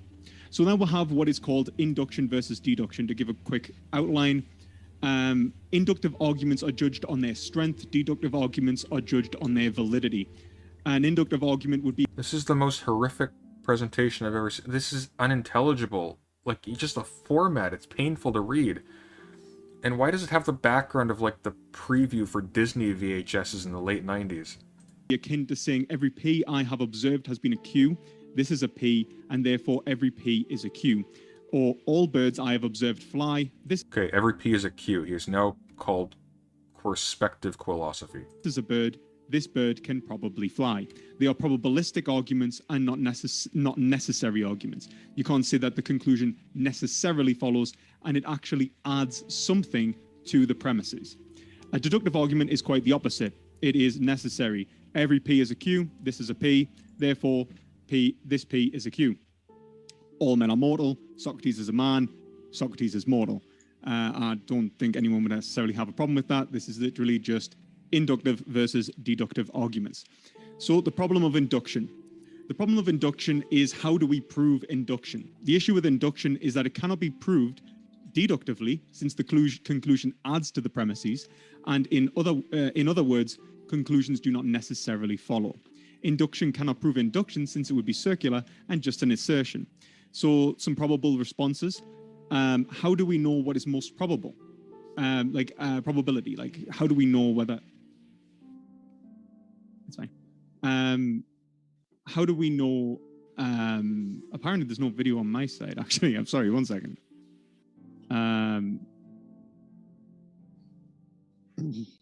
Okay. I don't know if I can actually fix that. We'll just put... Inductive principle circularity, definitional, Sorry, social, and political relevance. So essentially when we're talking about probability... Okay. purpose to a slide is to provide easy points of reference for a thing about which you are speaking, so that somebody can anchor what you are saying to that topic. If you just throw a block of text onto the screen, and then you start bloviating as quickly as possible, and you just go through like this super dense exposition, and you switch the slide before anybody has time to read anything or connect it to what you're saying, and there's no clear pointers as to what part you're actually on when you're giving your big spiel, unless you're literally just reading off the slide itself. This is actually a hindrance to clarity, because now the person is confusedly jumping between what you're saying and the slide to orient themselves, and they can't. This is like, this is awful. Like, this slide here, as dense as it is, this would be fine if he had like 30 minutes, and every single one of these pointers was a 10-minute spiel that he was giving, and they were given one at a time, so it fades in. The problem of induction is, how do we prove induction? Let me explain. And then he goes on and on and on and on, in clear language, with clear examples that stick in your memory. Then the issue with induction, as we see from here, is this. And then on and on and on, he explains this. It's cemented in your head. That's a good presentation. There shouldn't be more than one slide if it's going to be this dense. This is awful. Which is fine, because I'm not on his side in this debate anyway, so... Probabilistic arguments. You can't say that it is most probably true without assuming what is actually most probable. So this essentially leads to a circularity in which you assume what is probable in order to prove what is probable. So in other words, if I see constantly conjoining events, why should I assume that they will continue to uniformly conjoin? There's definitional arguments for inductive reasoning being justified. So, for example, to say that induction is necessarily rational because it is defined as such. However, this is sociopolitically relative and non-synonymous. We can imagine non-inductive forms of reasoning. Hang on. This is sociopolitically relative. Probability. How do you know it is most probable? Inductive principle What the fuck does that even mean?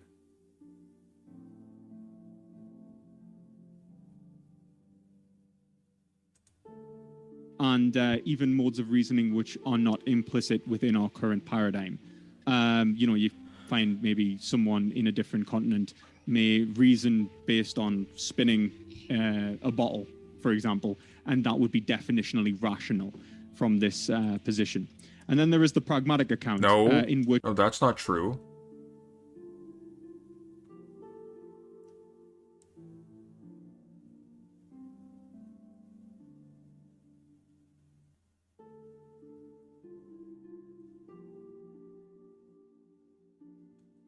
No. Relativism in this sense doesn't mean that everything is equally rational. It means that you can't remove subjectivity and perspective from reasoning. Which is Kant's point. That's why he separates... That's why, again, when you get to higher levels of abstraction, like in terms of like what is the moral qua the moral, it's you end up with these seemingly impoverished things because you've extricated everything that is particular to humanity in the peeling away of all contingency to get at the essence of the thing.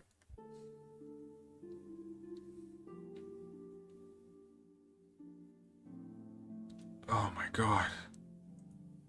Which that induction is seen as more or less successful. Unfortunately, how do we find the conditions of success? Well, it's going to have to be induction. So, is there the possibility of inductive knowledge? Why are we starting here? The question is whether or not is science more compatible with atheism or theism?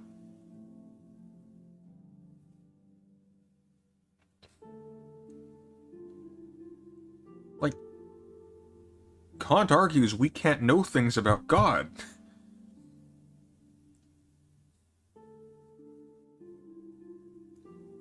That's that's the critique of pure reason part. We can't reason our way to these things.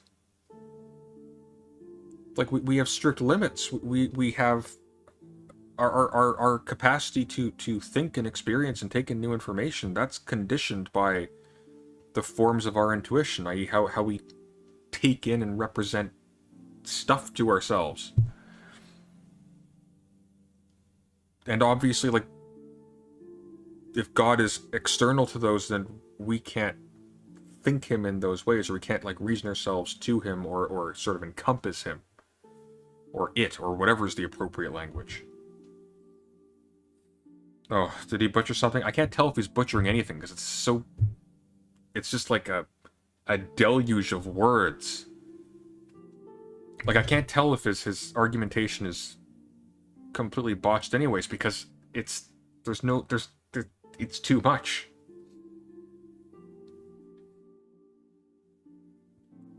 Do you want to come on for... Yeah, come on. Work for me for free. Give me a call. Or I'll give you a call. We'll be assertive.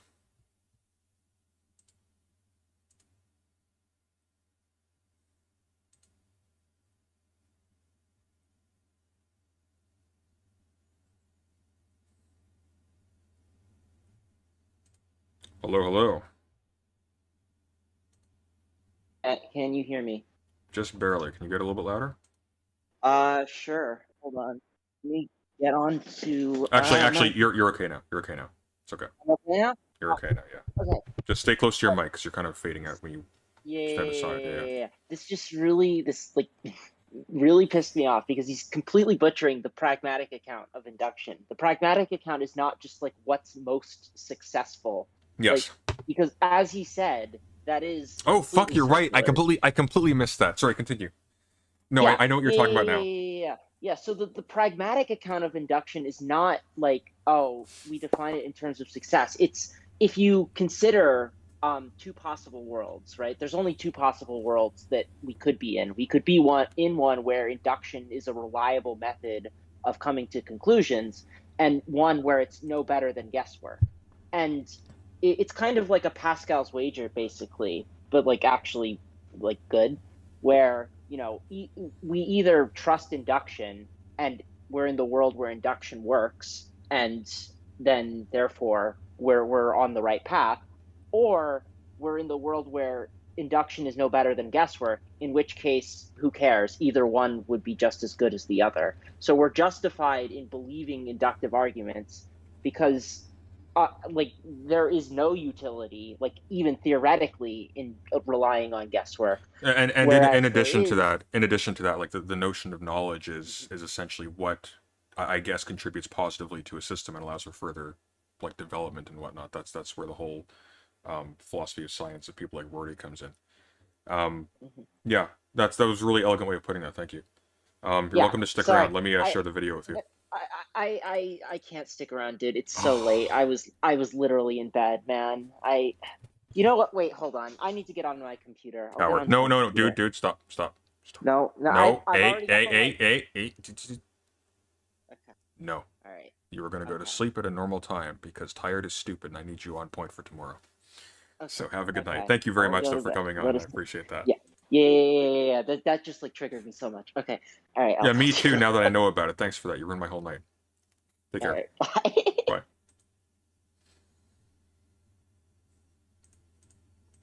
Because induction seems to work on possibility, which is derived from experience. Those experiences are supposed to give us indications of what is likely to occur in the future based on what has occurred in the past. Now, the issue is, it cannot prove that this assumption is justified, and this is why, through an inductive method, science becomes akin to faith. Okay, it is asserted that the principle of the uniformity of nature is true, and therefore induction is also true. Okay, hang on.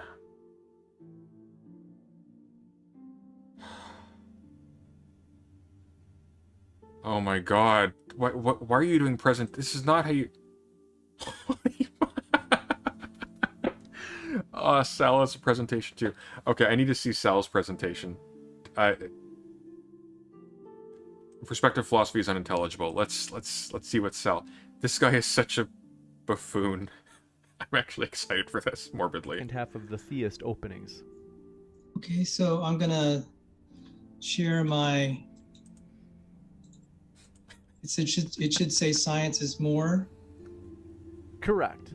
Okay, I'll try to be 4 minutes, guys, to help you out with the time. Science is more compatible with theism than atheism.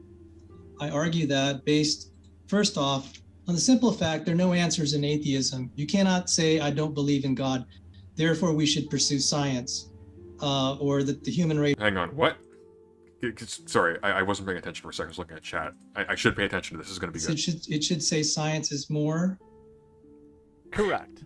Okay, I'll try to be 4 minutes, guys, to help you out with the time. Science is more compatible with theism than atheism.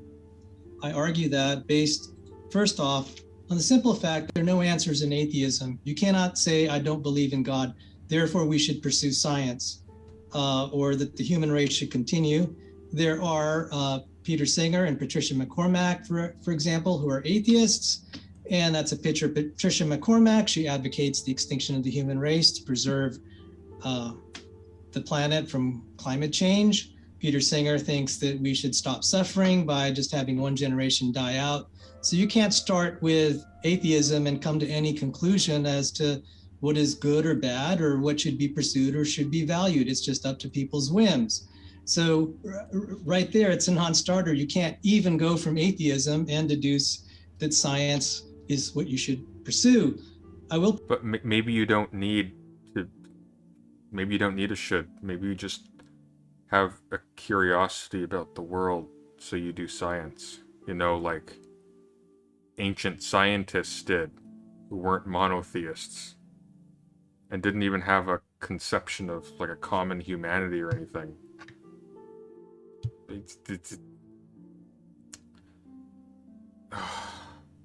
I'll point out Fred Hoyle, famous cosmologist, said a common sense interpretation of the facts suggests that a super intellect has monkeyed with physics as well as chemistry and Well said, Aiko. What is the fuck? biology, and that there are no blind forces worth speaking about in nature. The study of nature does, through our scientific method, suggest there's a God. Therefore, it is more reasonable to say science is compatible with God because that's where the data is starting to point. I could point to this in quantum mechanics. I have this book on quantum mechanics, F.J. Belinfante, and We thus see how quantum theory requires the existence of God. Of course, does not ascribe to God defined in this way any of the specific additional qualities. The various existing religious doctrines ascribe to God. Acceptance of such doctrines is a matter of faith and belief. If elementary systems do not possess quote-unquote quantitatively determinate properties, apparently God determines these properties as we measure them. We also observe the fact unexplainable but experimentally well established that God in his decisions about the outcomes of our experiment shows habits so regularly. What the fuck is this?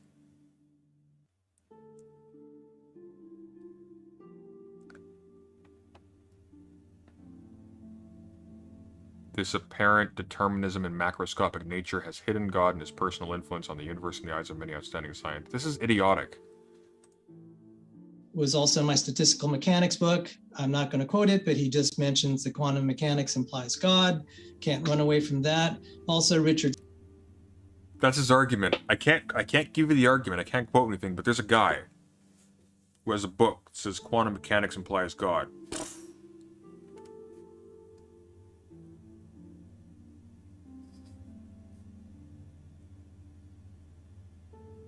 Like how you... I hate it. It's such a... Like, he's funny because he's stupid, but it's such an insult. Like, people dedicate their lives to tedious, minute activities just to get, like, to scratch out a little bit more knowledge of a thing. I read a book with... Quantum mechanics implies God. That's all. Move on. It's, like... embarrassing. Like, it's embarrassing. And what I really hate about this, too, is that the whole premise of your religion when you're Christian and the justification for engaging in these kinds of things You know, like the justification for engaging in anti-fascist debates, that's to fight fascism and to prevent genocide and deprivation of minority groups and toxic politics, da da da da da da. The justification here is you love your neighbor and you want them to see the light. And you want them to be able to flourish, and you think that belief in God is a condition of being a full human being.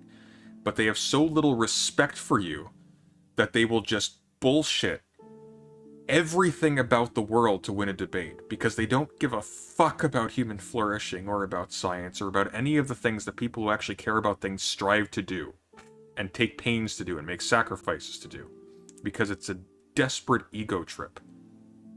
I hate people like this so much.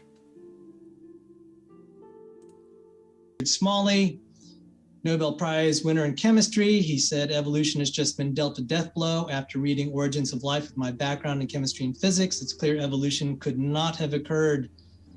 And so that right there, science is more compatible because the data we're getting now, maybe 20 years ago or even 40 years ago or 100 years ago, that was not the case. But as the data is flowing in, it seems that science is more compatible with the idea of God and a miracle causing the origin of the universe and life, and we can get... God, he can't even navigate this. Like, it's such a simplistic, stupid point, and he can't even say it.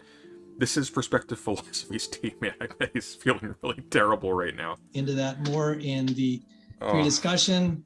Also, Eugene Wigner, he's a Nobel Prize winner, not in chemistry, I'm sorry, it's in physics.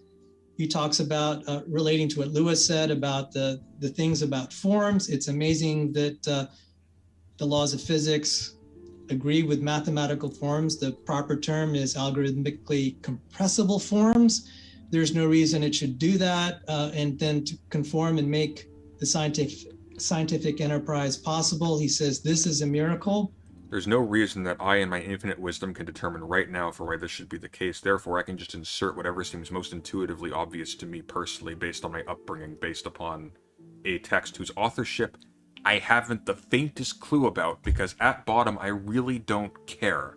And I take this position because it is convenient and comfortable for me, and because it just so happens I can make a lot of money by extolling it for other people who are similarly insecure about such things.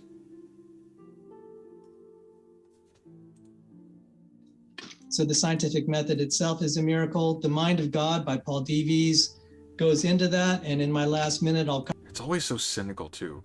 Like, they're never serious looking books. It's always like, look, it's a ray of hope from the sky in the cover. And it's all in white.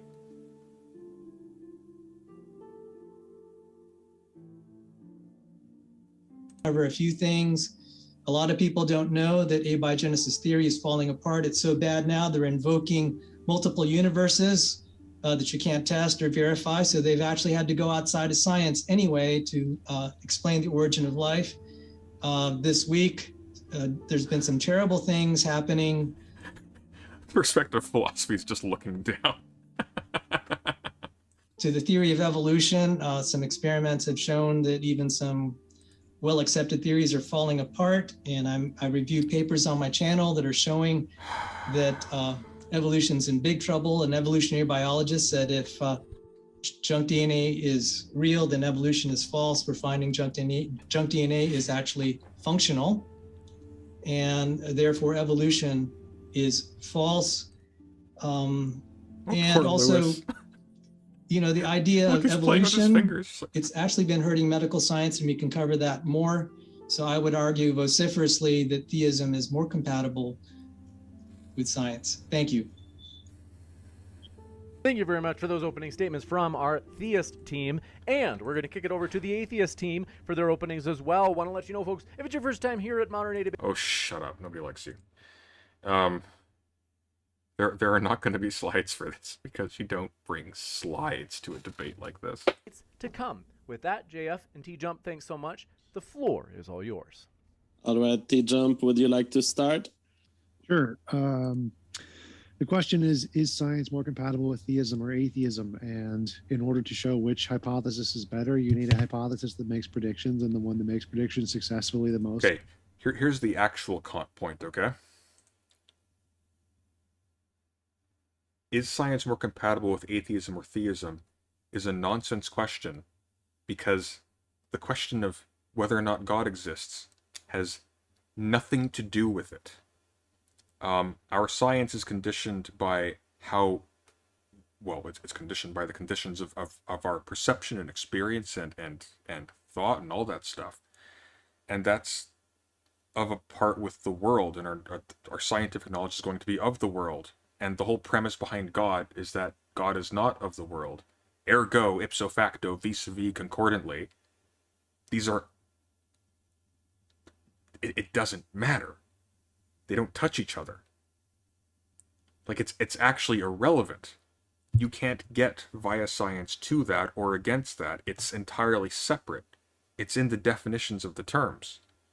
The entire point that Kant was making by critiquing pure reason is that we can't get to qualities of God or all this kind of thing just by reasoning about it. Our reason doesn't exit the world in that way.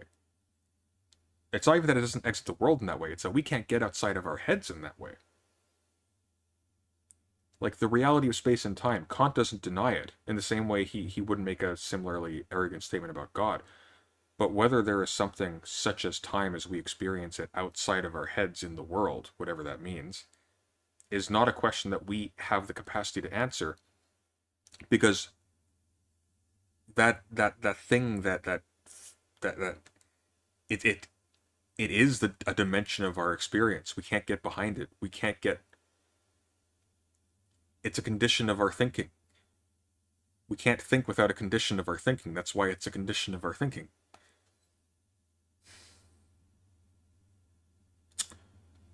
Oh, man.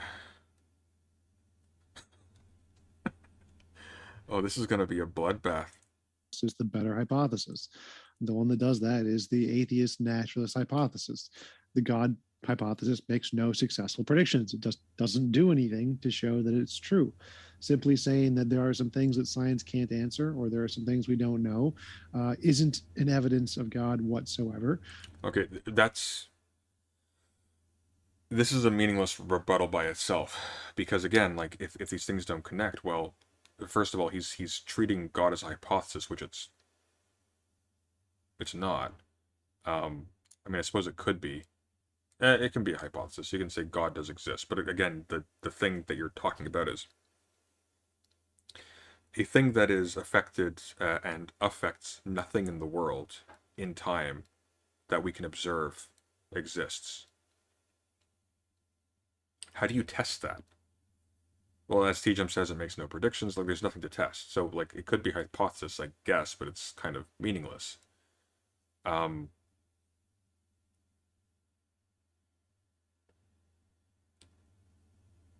Just as a conclusion, like,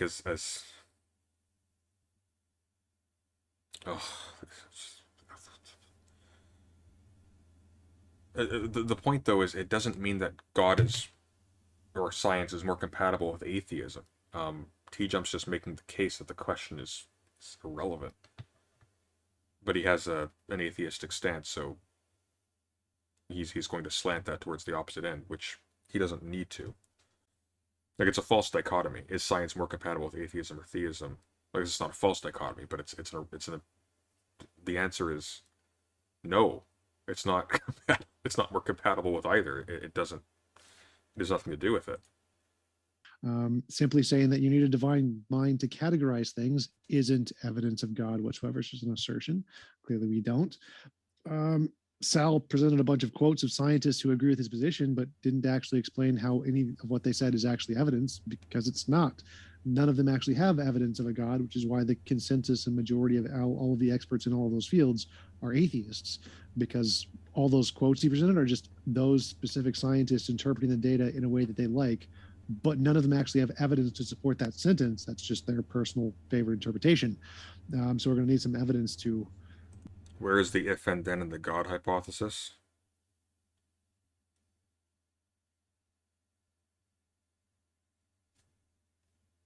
You're right, actually. No, you're right.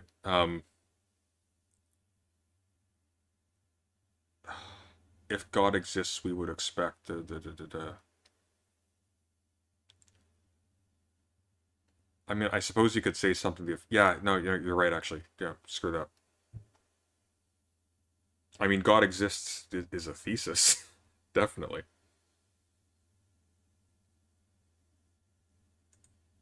Why those statements would be true, not just a list of statements from famous people.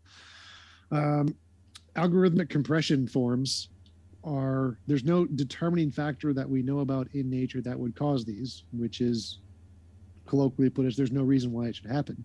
But that doesn't say the fact that we don't know of a reason why it should happen, therefore it must be a miracle, is a basic argument from ignorance fallacy. We don't know, therefore God. So that's also not evidence of God. It's literally a basic fallacy. So I don't, those are like the only arguments I heard in the openings of my opponents. So I couldn't really follow much of what they said in relation to the topic of the debate. And I love from perspective philosophy to give me like a structured argument, premise, conclusion of evidence of a God. That would be super helpful. But yeah, so the best hypothesis is the one that makes the novel textual predictions and gets it right. And the only one that does that is naturalism. There's no evidence of any kind of supernatural anything ever, because none of them have ever been able to make novel, successful predictions. And so science. I don't think that's true. That doesn't seem to follow. Like that. Which is the field of novel, successful predictions, indicates naturalism more than theism. Well, it doesn't indicate either, because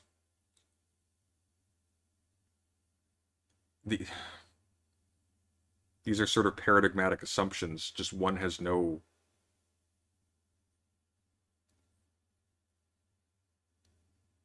how do we want to think about this? Like, I struggle to see how the question is relevant at all. Like, is science more compatible? Like science doesn't require either.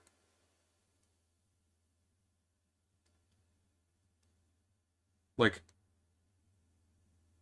ugh. This is so stupid. And also, naturalism isn't atheism either. Yeah, that's correct.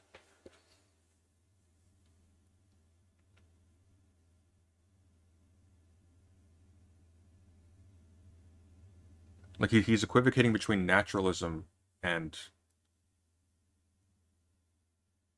which these people want to do. They do equivocate naturalism and atheism because typically they're arguing against people who are trying to say, like Sal, that biological evolution isn't true, yada, yada, yada. So in Sal's case, a naturalistic stance is opposite, but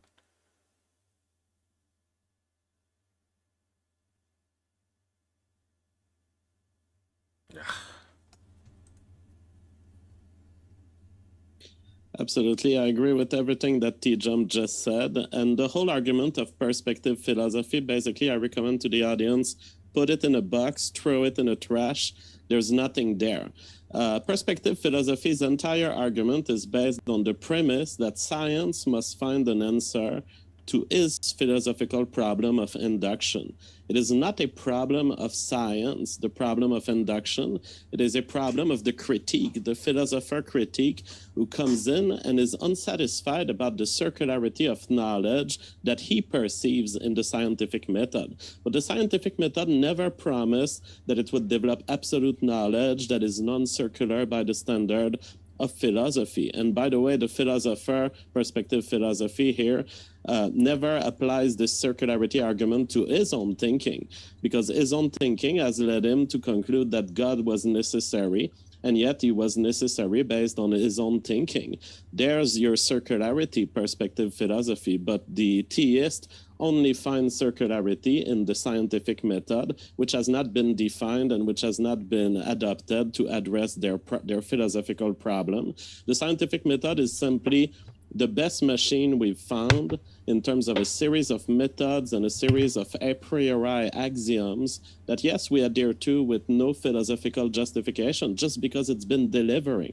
The amount of understanding of the universe that was delivered by science has outcompeted any religion, any tradition, any other form of human communication.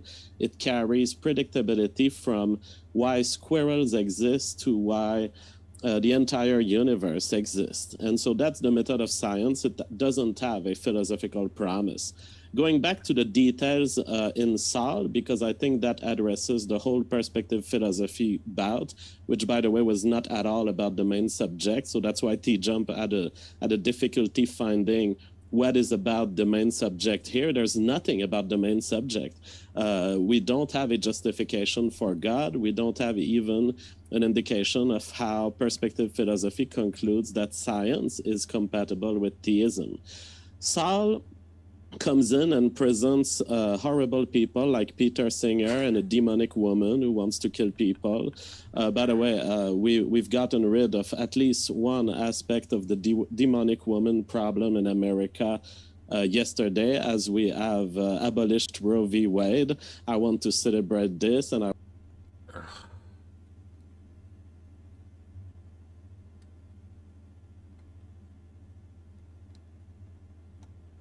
I just want to double check something before I comment on this, because I want to be careful.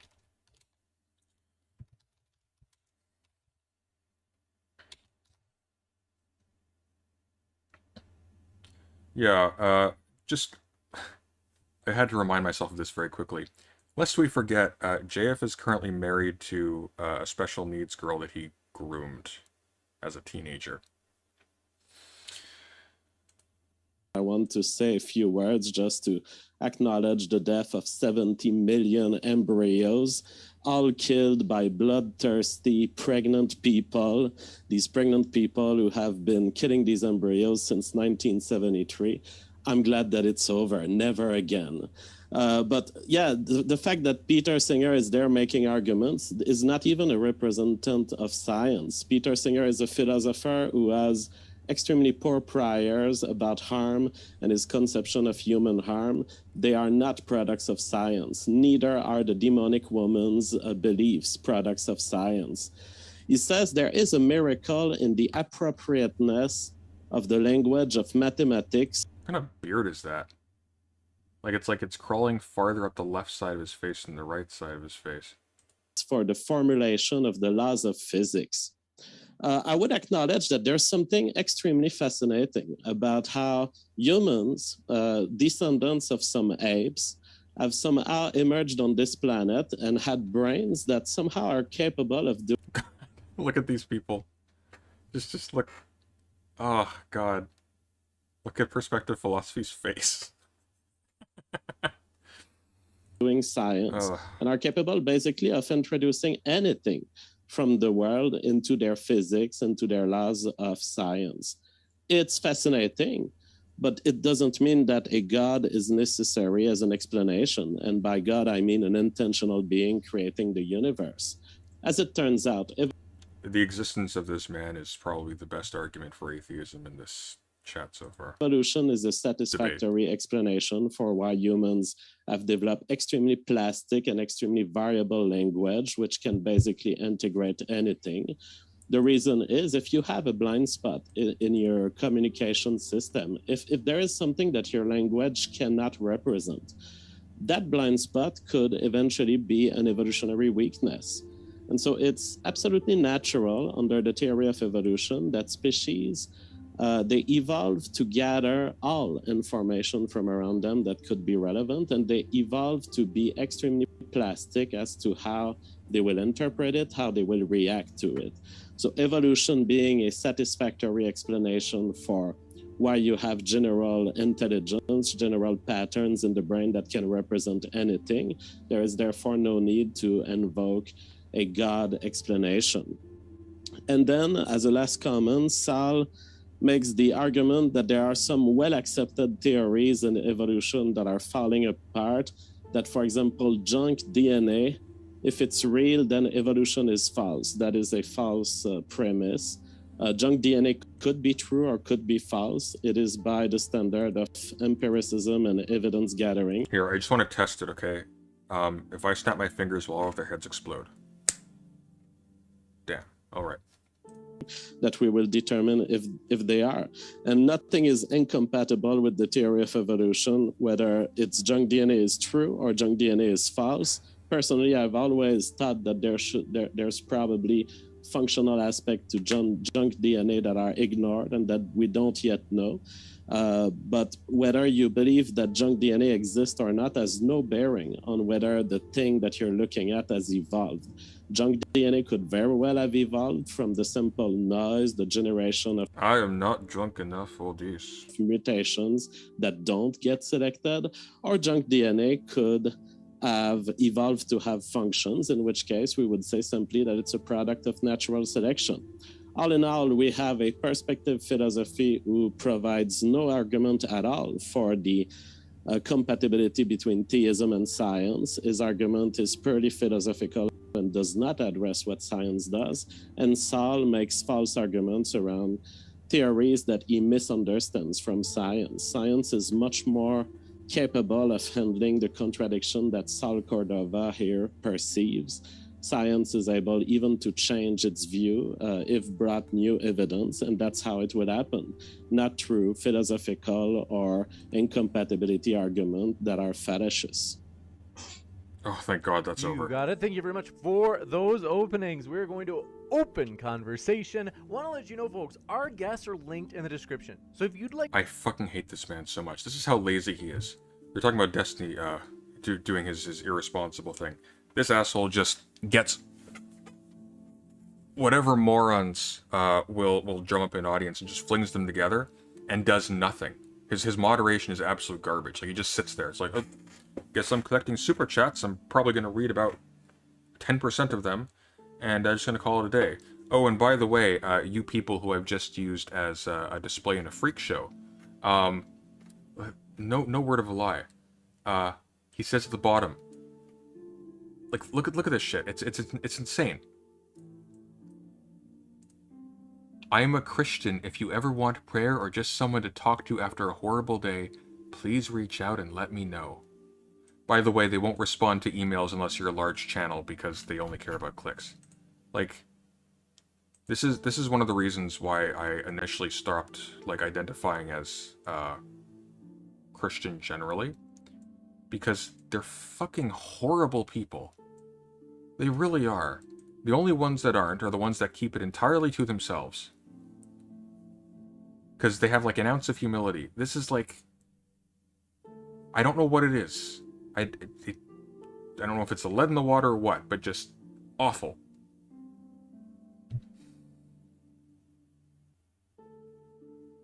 Like, this is a freak show.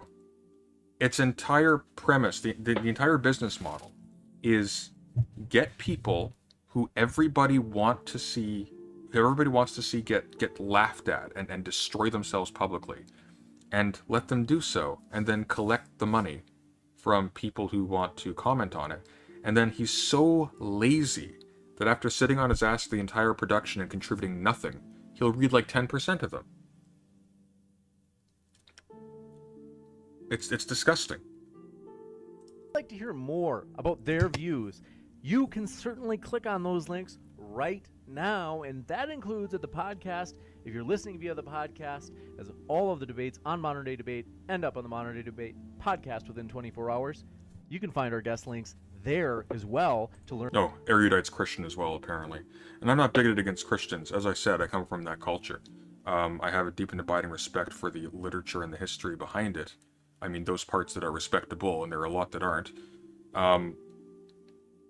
But, like, I don't know what it is. Like, I suppose the arrogance it would take to just declare that, and all of the historical and philosophical stances one would have to take and justify in order to make that, like, a part of your public persona, like, that's incredible to me. Like, the only way it would make sense to me, personally, if you're going to do so in a public-facing sense as an intellectual or as an academic or something along those lines, is if you're declaring by it that you have particular sets of values with respect to what you prioritize ultimately. Human individuals, human goodness, over things like life, political stability, stuff like that. That makes sense. Okay, that's telling you something meaningful. If you just say that's what you are, and then you engage in the same cynical shit as everybody else, then what you're actually broadcasting is not that you have some profound thing or some profound connection to an ideal or to a character or to, like, an ethos or something. What you're broadcasting is that you are an extraordinarily arrogant idiot who is willing to just tacitly sign off on a laundry list of extraordinarily tenuous philosophical and historical positions without arguing them. You're just going to give credence to that publicly, and lend credibility to those things without taking them seriously at all, because you don't actually care about whether or not the people around you are left completely confused or not.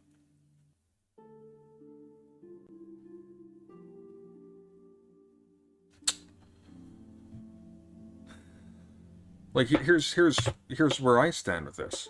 Like, I come from a background in which I was, like, heavily educated. You go to Sunday school and whatnot. It's the last bastion of anything resembling a classical education for most people from a poor background, because you actually have to read, like, classical literature. You have to, like, you read this thing.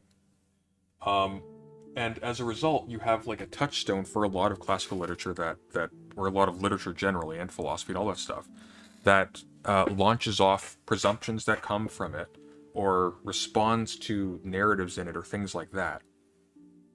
And it can be a massive aid if indeed you actually follow through and try to learn later on. But then you get older and you realize you have no capacity to judge the veracity of practically anything in there. Most of the philosophically interesting implications are undeterminable. Like, that's the point that Kant makes against the schoolmen. The historical stances are unprovable, often completely unsourced. Like, there's just nothing to go off of one way or the other. The authorship of the text is unknown. Even when the authorship of the text is generally, there's consensus around it, it's a consensus based upon a best guess. It's typically something like, well, this is the tradition and we have no reason to think otherwise. Like, okay, but that's not enough to get me to sign off on a set of beliefs that would radically alter how I engage with the world against my own self-interest if I'm wrong. Against the interest of other people if I'm wrong. In fact, if I actually take very seriously the creed, love your neighbor as yourself, I would never in a million years just on board that naively. Because I'm taking a massive risk with other people. And engaging in radically reckless activity and orienting myself according to things that very possibly aren't to the good of the people around me. Which means that to be... You realize you're using Oblivion music on yourself? Yeah, it's fine. I like the music anyways.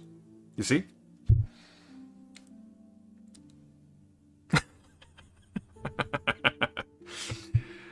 Ugh.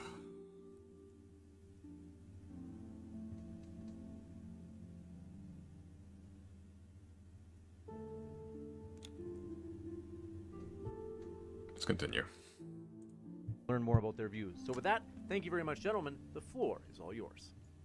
Yeah. Yeah. Okay. Well, I actually wanted to ask about perspective. I was going to say, can I just quickly respond to Jeff more than anything, since actually one thing I will say, T-Jump, I do think I need to outline things a little bit better. Maybe make my position a little bit more clear. Obviously, yeah, I wanted to. Can I try to steelman your position? I want to see if I can interpret what you were saying. Well, before you do, I just want to point out GF's position. Like, if I had done a better job, I really feel like GF couldn't have made his argument so bad in such a small space of time.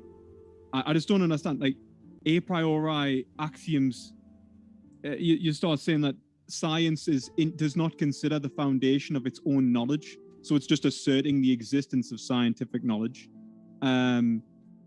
That other individuals have poor priors while speaking to Peter Singer, yet arguing in your own statement that these are assumed, that these are axiomatic assumptions, and you don't even address what knowledge is and whether science is capable of even producing it, and how science could be, in terms of reasoning, be capable of producing it. What outlines the separation between a scientific method and a non-scientific method, and whether the scientific method is even able to produce knowledge. Lewis, what are you saying? You managed to not only contradict yourself, but completely move over everything I said. I couldn't follow that at all. Look, my degree's not in philosophy, okay? Like, I'm not an expert on this stuff. I've read a lot of it, but I'm not an expert on it. I can't follow this. Like, this is a basic failure to deliver a clear explanation of anything.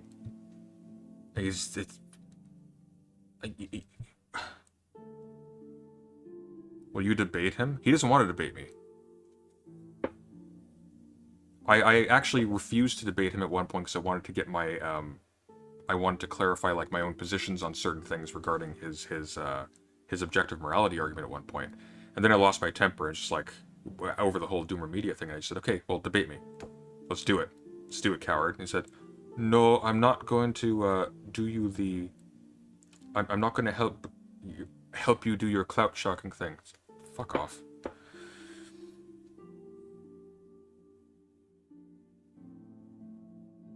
But yes, I absolutely would. And I'd win. And I wouldn't feel proud of that, because I wouldn't have to be right to win. I'd just have to speak English. This is incoherent. Like, it's incoherent. He's just so full of himself. He doesn't think he needs to make sense to a neutral audience because it just seems obvious to him because he's a genius. Like, here, let me show you a really good theistic argument, okay? Like a really good, really patient one that's humble and interesting and well put together. You're gonna enjoy this, actually. This is really good.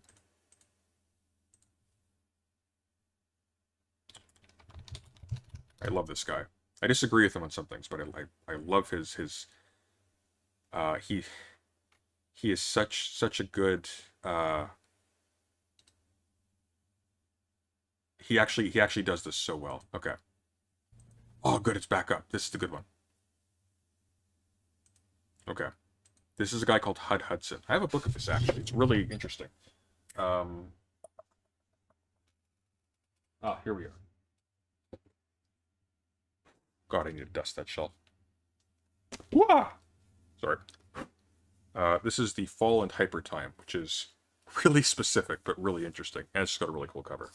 But this is Hud Hudson, who is a philosophy professor and a theist. And he is very interesting. This is what a clear argument sounds like. Okay, I want to talk about an argument for atheism, an argument for the thesis that God does not exist. It may not be the best argument for atheism, but it is very widespread. It's popular. It stirs up feelings, it stirs up families, and it's the kind of argument you would overhear at a coffee shop, or the kind of argument that's probably taking place late into the night in a dorm room or a frat house. It's the kind of argument that would show up at a Thanksgiving Day table. It's the kind of argument that it's worth thinking through seriously. And I want to do that by taking different perspectives of at least three participants in the argument: the theist, the atheist, the agnostic, and seeing if I can figure out what the strategies for attack and defense should be. What should each participant in the debate be trying to do at each stage of the debate? And part of my device for thinking my way through will be to tell you a story about halfway through this talk. I think the story is helpful because it has features that don't stir up emotions. And it's easier to get a verdict about the right thing to think regarding the story, and then on the assumption that the story is relevantly similar to the case I want to talk about, you can just transfer those verdicts over. So I'll tell you when the story is at hand, but first I just want to get the argument out in front of you. And so I want to begin by taking the perspective of the atheist and saying some things about evil, saying some things about God, and then saying something about the tension that results from the first two things I say. That's the preview. Here we go. April 30th, 1991 was a very good day. It's a great day for me. It's the day I defended my dissertation. And my memory is being surrounded by beloved mentors and family members and friends, feeling accomplished, feeling excited, feeling relieved, feeling blessed, feeling loved. The world was a rosy place. But now I look back on that, and I think I suffered from a kind of defect that I wouldn't be surprised if you suffer from too. And it's a defect to judge the way the world is by your own little corner of it. And it came to my attention a few days later that on that very same day when I was so happy, a tropical cyclone slammed into southeastern Bangladesh, killing 138,000 people and displacing, rendering homeless over 10 million more, and of course destroying, injuring all sorts of non-human animals that suffered and died right along with their human counterparts. This was horrific, a horrific evil. In fact, it was so bad that it counts as one of the 10 worst natural disasters in the entire 20th century. But even with a status like that, it's only a drop in the bucket of the pain and the suffering that characterizes the history of our world. Not just for centuries, not just for millennia, but for millions and millions of years. Confused, terrified animals have ripped each other limb from limb in a desperate attempt to satiate their hunger pains. And then for a briefer period of time, rational creatures have brought intelligence and cruelty to the table, revealing new and astonishing and revolting depths of suffering. And nature doesn't want to be outdone. So nature has contributed a steady stream of floods and droughts and hurricanes and tornadoes and volcanoes, twisters and cyclones, and if you give it enough time, it's sure to throw in an asteroid or a comet strike to round it all out. So uncontroversially, there's evil. Again, trying to present the beginning of the atheistic case. Now, I endorse that. Some people don't endorse that. Some people say, I'm not so sure there's any evil at all. And some of these attempts to deny that there's any evil in the world are confused. Some of them are backed by philosophical arguments that strike me as having next to no force whatsoever. Some of them are disingenuous. You'll find the occasional person who says, what you need to understand is that these evils, one and all, whether you realize it or not, each contribute to some good, some greater good. And so they aren't really evils at all. Now, I was okay with that speech right up until the last sentence. That is, I agree that there are some things that are intrinsically evil. That is, they're bad all by themselves. And I agree that some things that meet that description have an extra feature. They can contribute to states of affairs that are good. But I don't want to confuse the true thesis that some intrinsic evils are also extrinsic goods with the false thesis that there aren't any evils to begin with. That true thesis is important. I mean, that's exactly the sort of thing that somebody wants to appeal to if they want to give a justification for permitting certain kinds of evils to occur. But again, it's not a way of saying there aren't evils in the first place.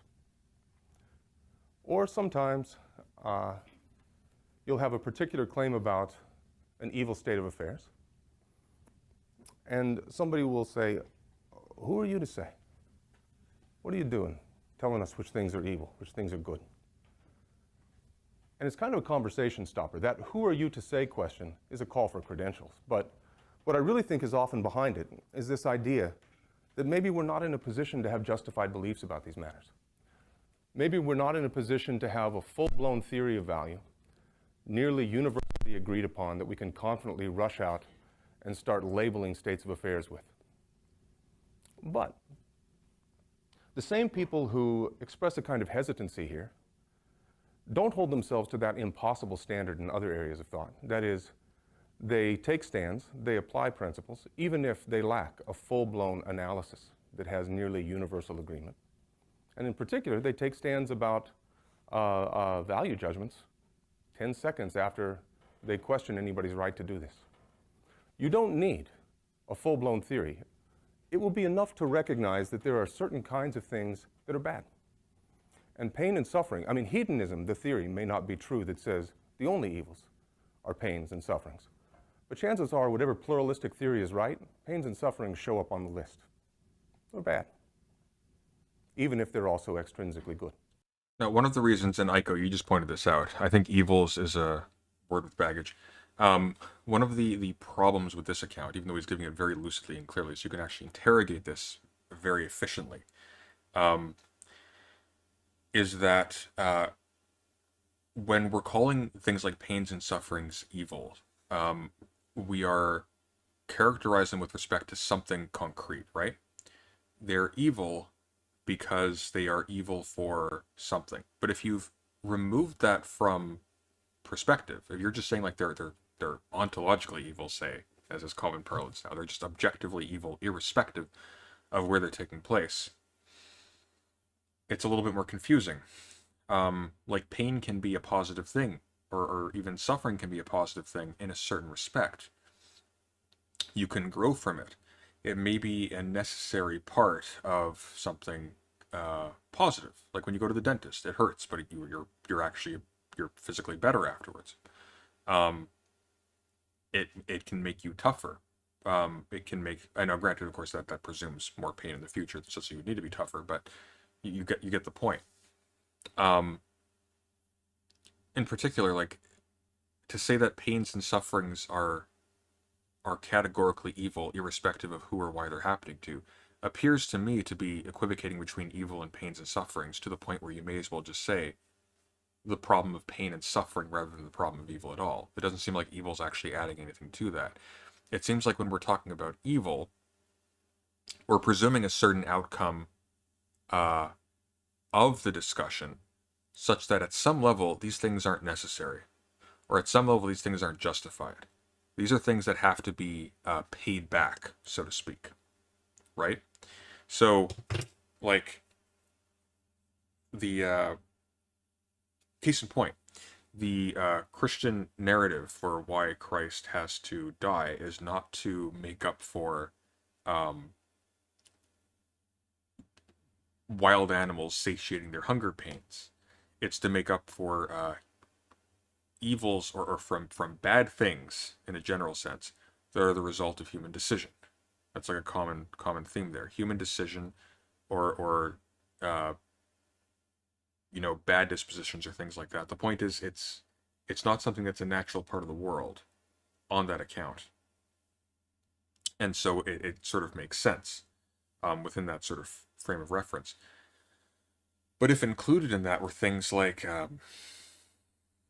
the existence of disease or the existence of bad weather or all that stuff, and it wasn't like accounted for by some reference to original sin corrupting the universe or something along those lines, because accounts like that do exist on certain views, then it starts to get kind of nonsensical. You start to have a situation where God is sacrificing his son to make up for something that he initiated willfully. To whom is the injustice being done such that it needs to be paid back? It becomes kind of incoherent, right?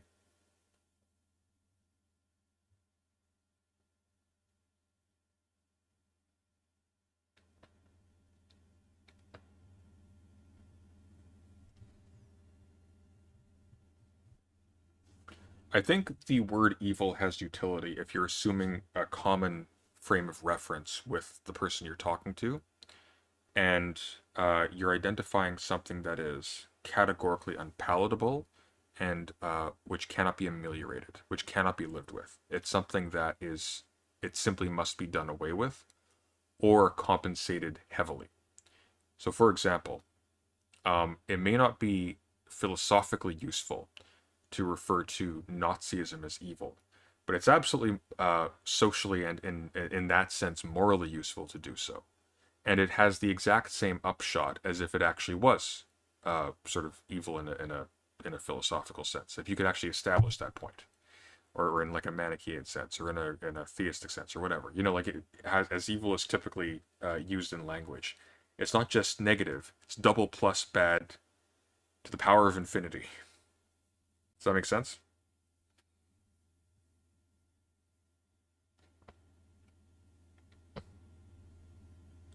Let's talk. Or are you wanting to come on and chat, Aiko? I've got a couple minutes if you want to do that. I'll have to get some more water, though. The pollen's killing my throat. You want to come on?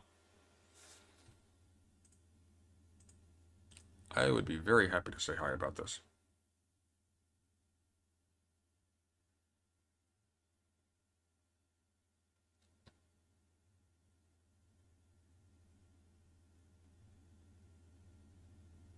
Not to put you on the spot, no pressure.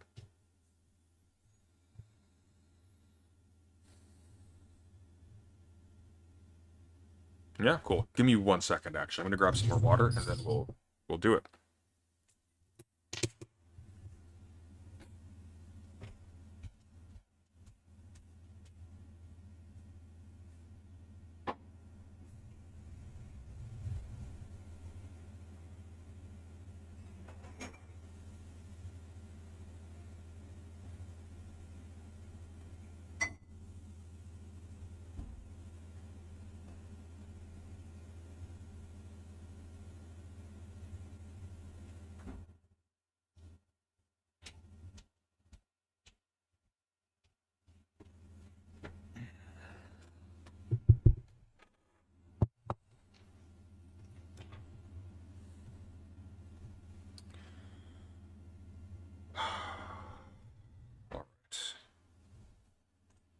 Turning your computer back on. You turn your computer off? Alright, we'll let Hudson roll for a little while longer while we wait for you. Shoot me a message in the chat when you're ready to roll. For those who doubt that pain and suffering is bad, demonstrations can be arranged after the show. All right. There's some evil. Set that aside. We're going to need it later. Second, about the term God. Sometimes this term gets used as a proper name, like HUD is a proper name. And so the debate is about whether or not it has a bearer, whether it names anything. Sometimes the word God gets used as a kind of abbreviation, a shorthand for a description. An individual that has such and such features. And whichever way you use it, you can entertain this sentence. If God exists, then God is essentially omnipotent, essentially omniscient, essentially perfectly good. And when I say essentially, what I'm adding there is not only does God have these features, but it's impossible that God exists without them. In every conceivable, possible state of affairs, God also has those three properties. Now, if it's a name, that thesis is a substantive philosophical matter. But if it's a description, that thesis could be a mere analytic truth. You could prove its truth in the same way you'd show that bachelors are unmarried, by saying something about the meanings of the terms that you would use to express it. I don't want to take a hard stand about that. I just wanted you to consider that conditional. If God exists, God's omnipotent, omniscient, and perfectly good. And a number of people that this argument is aimed against are willing to grant those things. They don't want to take one of them back. That would impoverish their conception of God. So in order to generate the conflict between what I've said about the evil and what I've just said about how I want to interpret God's nature, I want to say a little bit about what it would take to have these three features. So what I'm going to say next is sort of controversial, but it's one way you can go, and it's a way that I think is pretty representative. So I'm not so much endorsing as I am describing a perfectly plausible way of thinking about these divine attributes. First, with respect to omnipotence. If I say that something's omnipotent, I'm saying for every metaphysically possible way that this being could be engaged in action, it's under that being's control whether or not it's engaged in that kind of an action. For any state of affairs that it's possible for that being to be engaged in, it's up to it whether the state of affairs obtains or is prevented. So, of course, I'm not omnipotent. It's metaphysically possible that I run a 5.5-minute mile. That's not under my control. It's metaphysically possible that I levitate. That's not under my control. But something that's omnipotent, under its control. Second, when I say that something's omniscient, I'm just saying that for each truth, it knows that truth. And it doesn't matter how boring or mundane the truth is. I mean, it knows the distance in millimeters from my nose to yours on April 30th of last year when midnight struck. any truth known by this being. You could add some other stuff. You could say it also doesn't believe any falsehood. Some people think that's a substantive addition. But what I care about is no truth escapes its notice. And when I say that it's perfectly good, I'm really packing a lot into that. So here's a little list. When I say that it's perfectly good, I mean it never does anything wrong from a moral point of view. It never does anything blameworthy from a moral point of view. It has one of the unsurpassable sets of virtues. And it's motivated, but not determined, not constrained. Merely motivated to produce good states of affairs, to sustain good states of affairs that are already in existence, to prevent bad states of affairs, and to eradicate bad states of affairs that are already in existence. So it does the right thing for the right motives, with the right character, has the right sorts of motivations. All of that involved in perfect goodness. Suppose I put those two stories together. I have an immediate tension. There are different ways to describe the tension, but this one will do. If God exists, then, due to omniscience, God knows where the evil is. By the way, you might catch like little bits of his speech and stuff that I've said because I've studied this guy's delivery a lot. I'm not anywhere near as good, obviously, but he has some really good ways of casually leading you into an example or something like that. So you might find like some Hudsonisms in my scripts if you pay attention. Less so now because I've developed more my own style, but definitely in my earlier period I used a lot of phrases like, there are different ways to describe the tension, but this one will do. It's just good. It's just useful. Remember, plagiarize. That's the secret to academic success. A little bit more controversially, God also knows where evil is about to occur unless there's divine intervention. Second, due to perfect goodness, God's motivated to eradicate the evil that's already present, to prevent the evil that's about to occur without divine intervention. Due to omnipotence, God's able to do what God knows how to do and God's motivated to do. Upshot, that gets done. There isn't any evil, or if there is some, it's not around for long. But then you just consult the history books.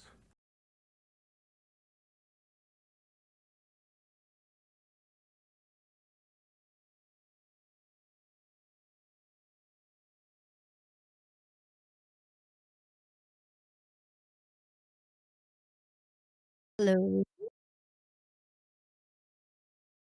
Hello. Can you hear me? I can. Can you? I sure can. Hello. Oh, you can? Shit. Okay, wait, hold on. This routing.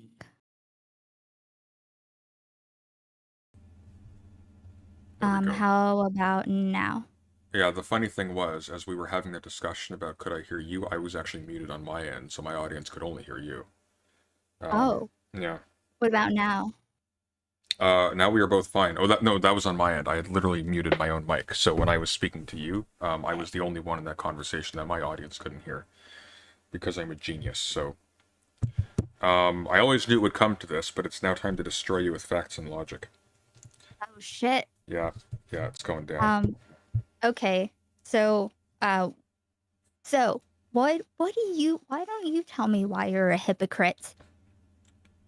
Are we talking about that? Well, I'm a hypocrite because it is expedient to contradict myself sometimes for political gain, of course.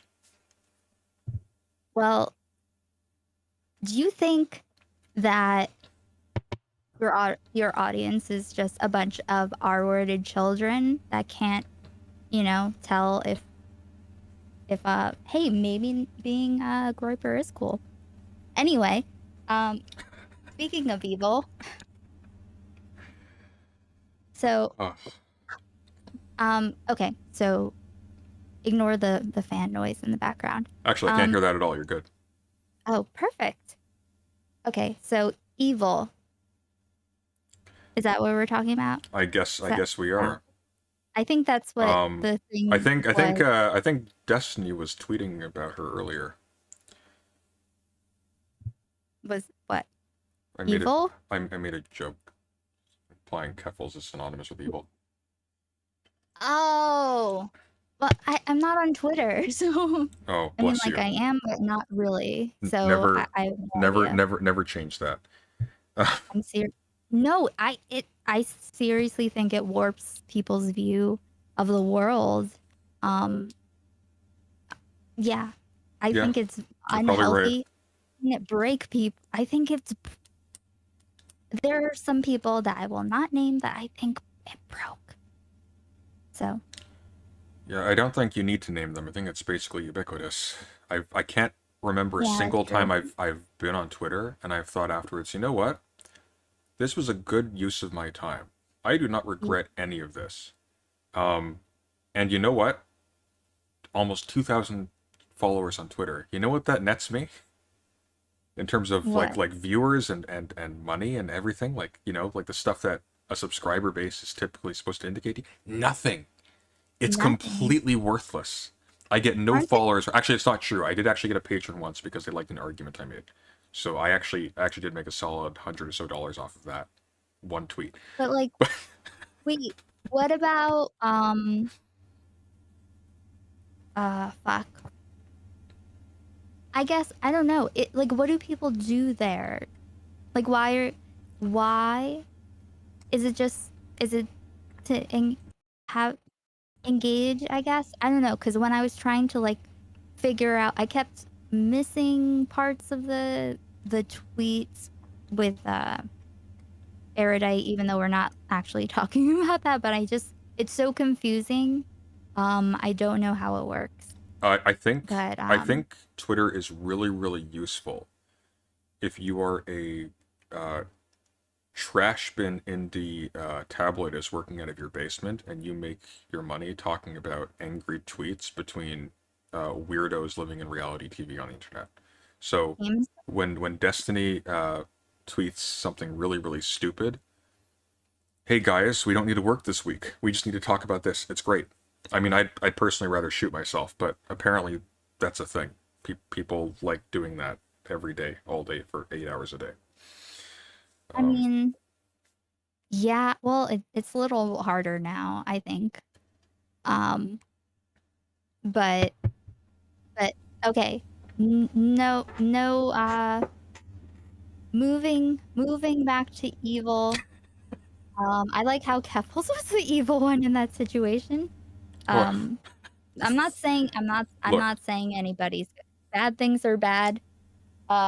You're right. That was Well, one of the things CTV tried, or CTV like brought up Keffals.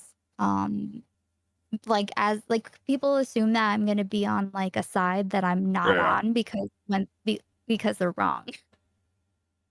I should clarify as well. I don't think Keffals is evil. I think Keffals, that was a joke.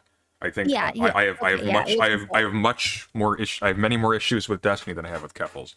I think Keffals is kind of juvenile and is irresponsible, and that's a completely different thing.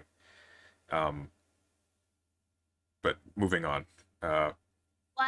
One sec. Sure.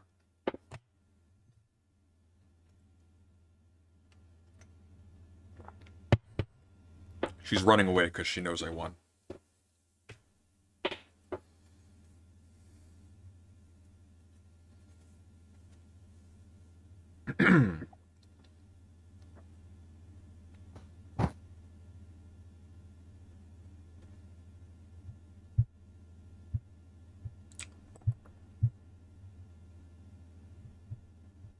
Okay. All right, evil. Okay. Back. Yeah, evil. So you were saying that you think evil has some utility in some, as a word in some instances, in some conversations. In like a very specific, like, rhetorical context, yes. Do I think it Like this describes? one? Depends. Like a video? Oh, well, I mean, maybe. I think the main thing, though, is if the word evil is supposed to signify what an appropriate response to a thing is, then I think it can have utility. If you're trying to say something positive about like the nature of a thing in like a cosmic sense, or like in terms of its reality apart from like your perception or your context or whatever? Probably not. I think in general, evil is too. I think it's like it can only be like a. I don't know what the word is. It can only be like a concept, like in the way, like in kind of like a mythical way, like Yeah. a like an ancient kind of way, because evil is so.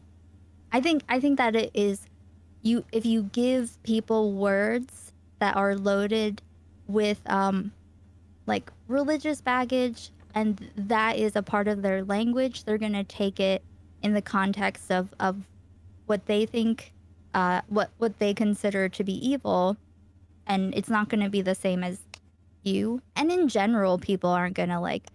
There isn't like the threshold for something being evil is very arbitrary, and I think that we don't need it because we can.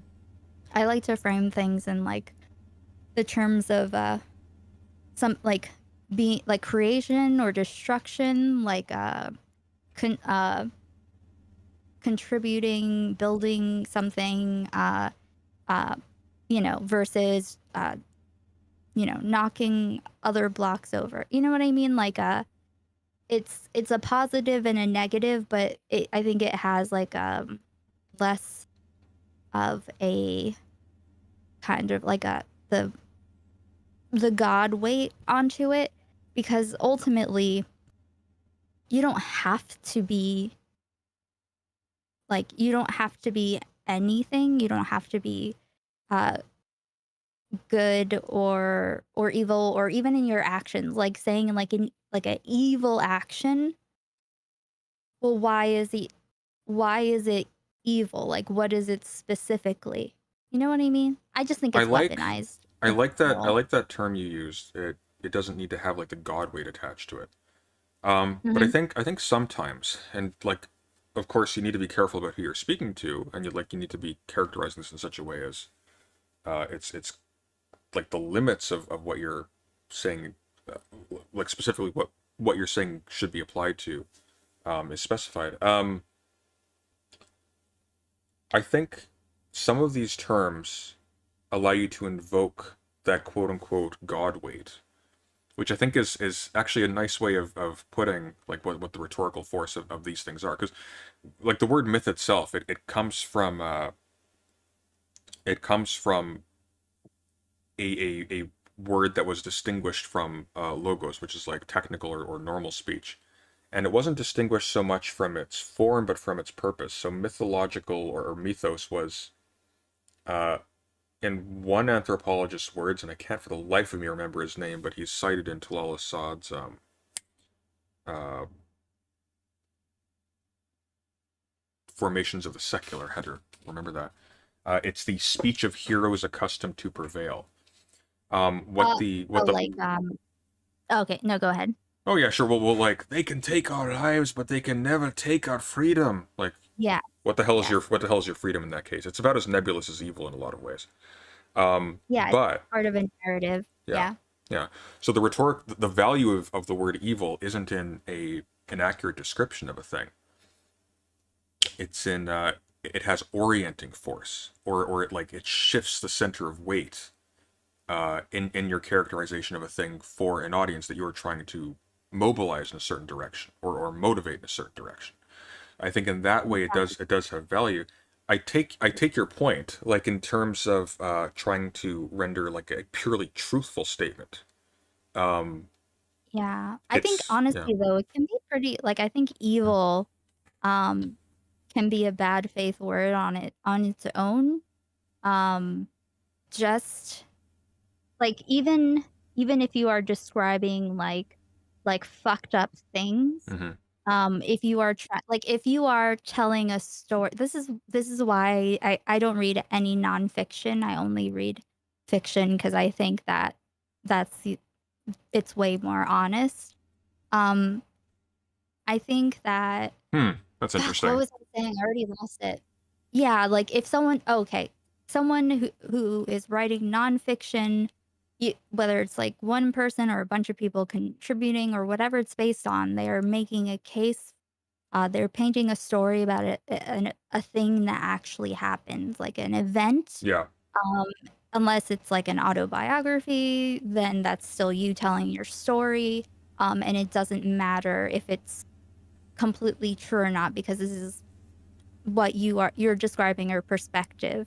And when someone writes like fiction, like a story, they are saying something, whether what they say is how it's interpreted, I or like that. not. That's smart. Like Yeah.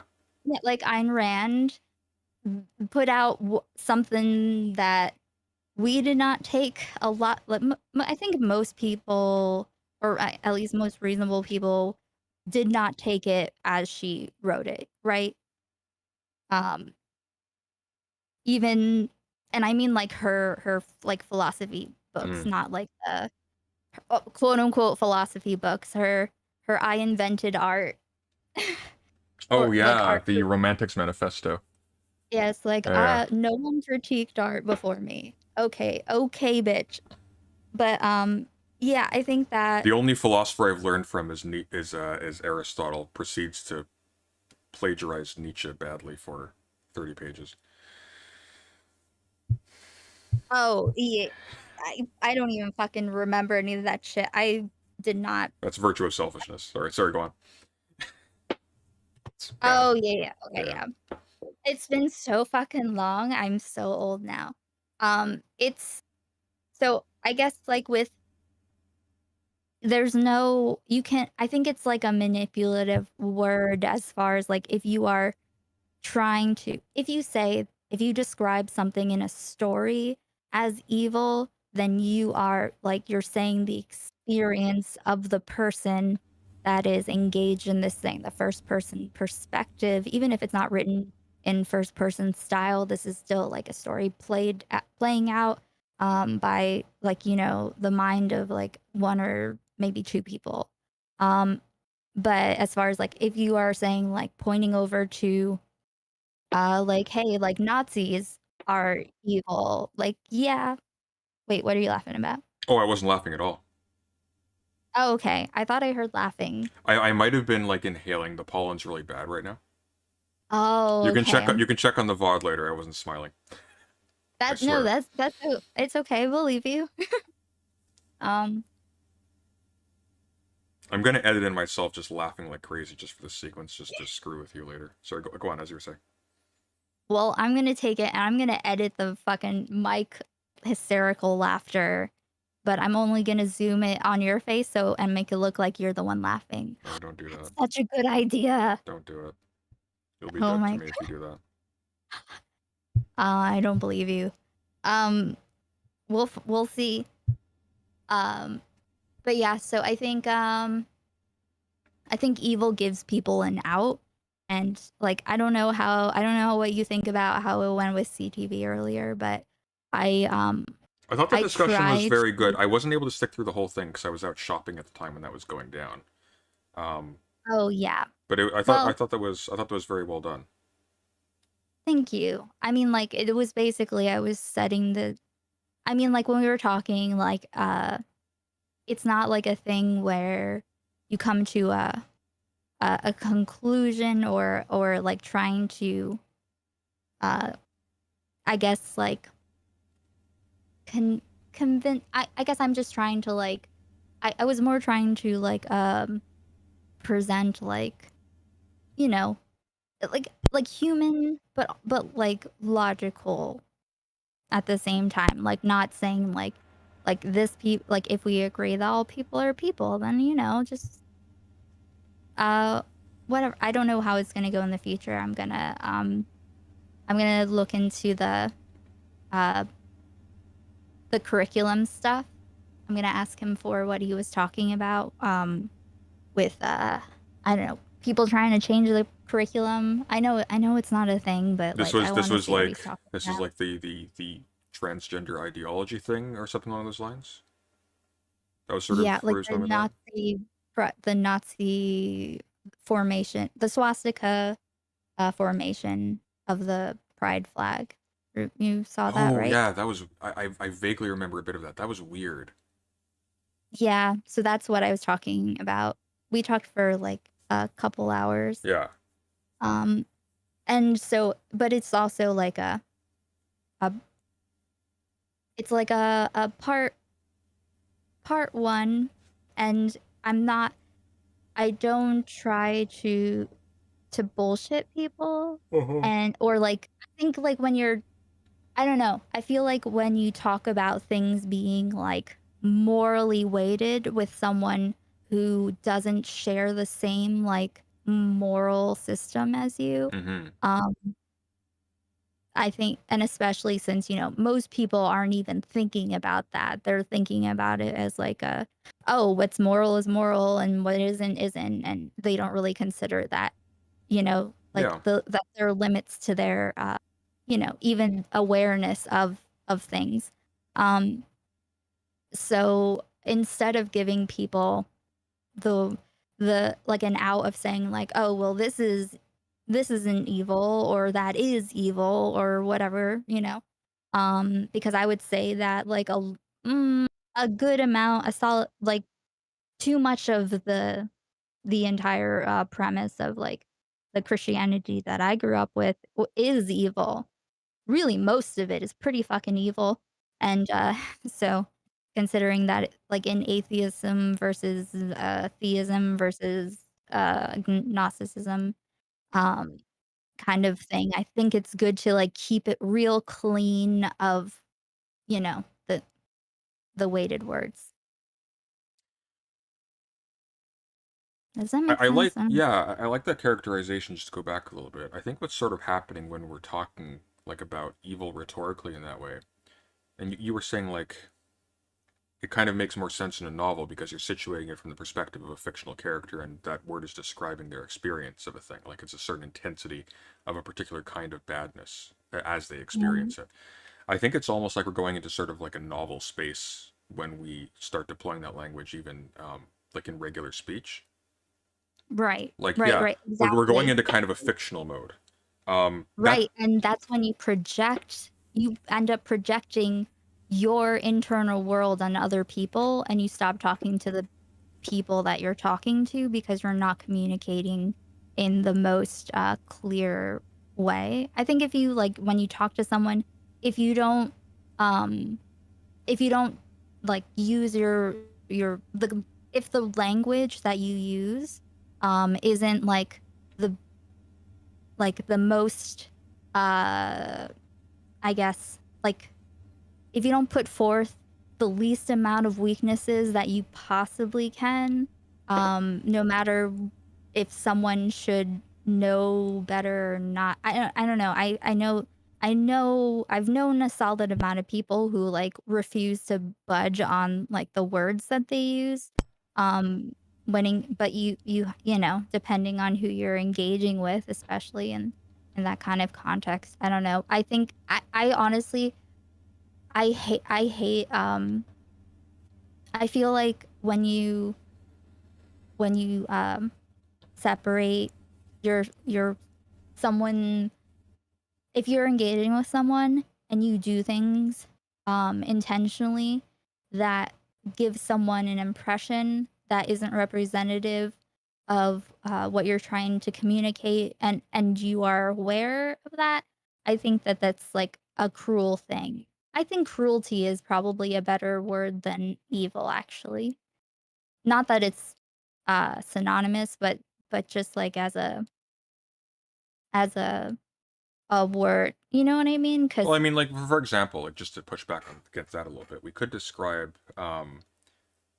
not a movement or a person or a group of people as evil. We could describe like an a legal decision that isn't attached to any particular party. Although of course it is necessarily, because people will have made the decision, but you can abstract that away from that. So, for example, the abolishment of Roe v. Wade, we can treat that as something that is evil, and we can make reference to its needless consequences, yada yada yada.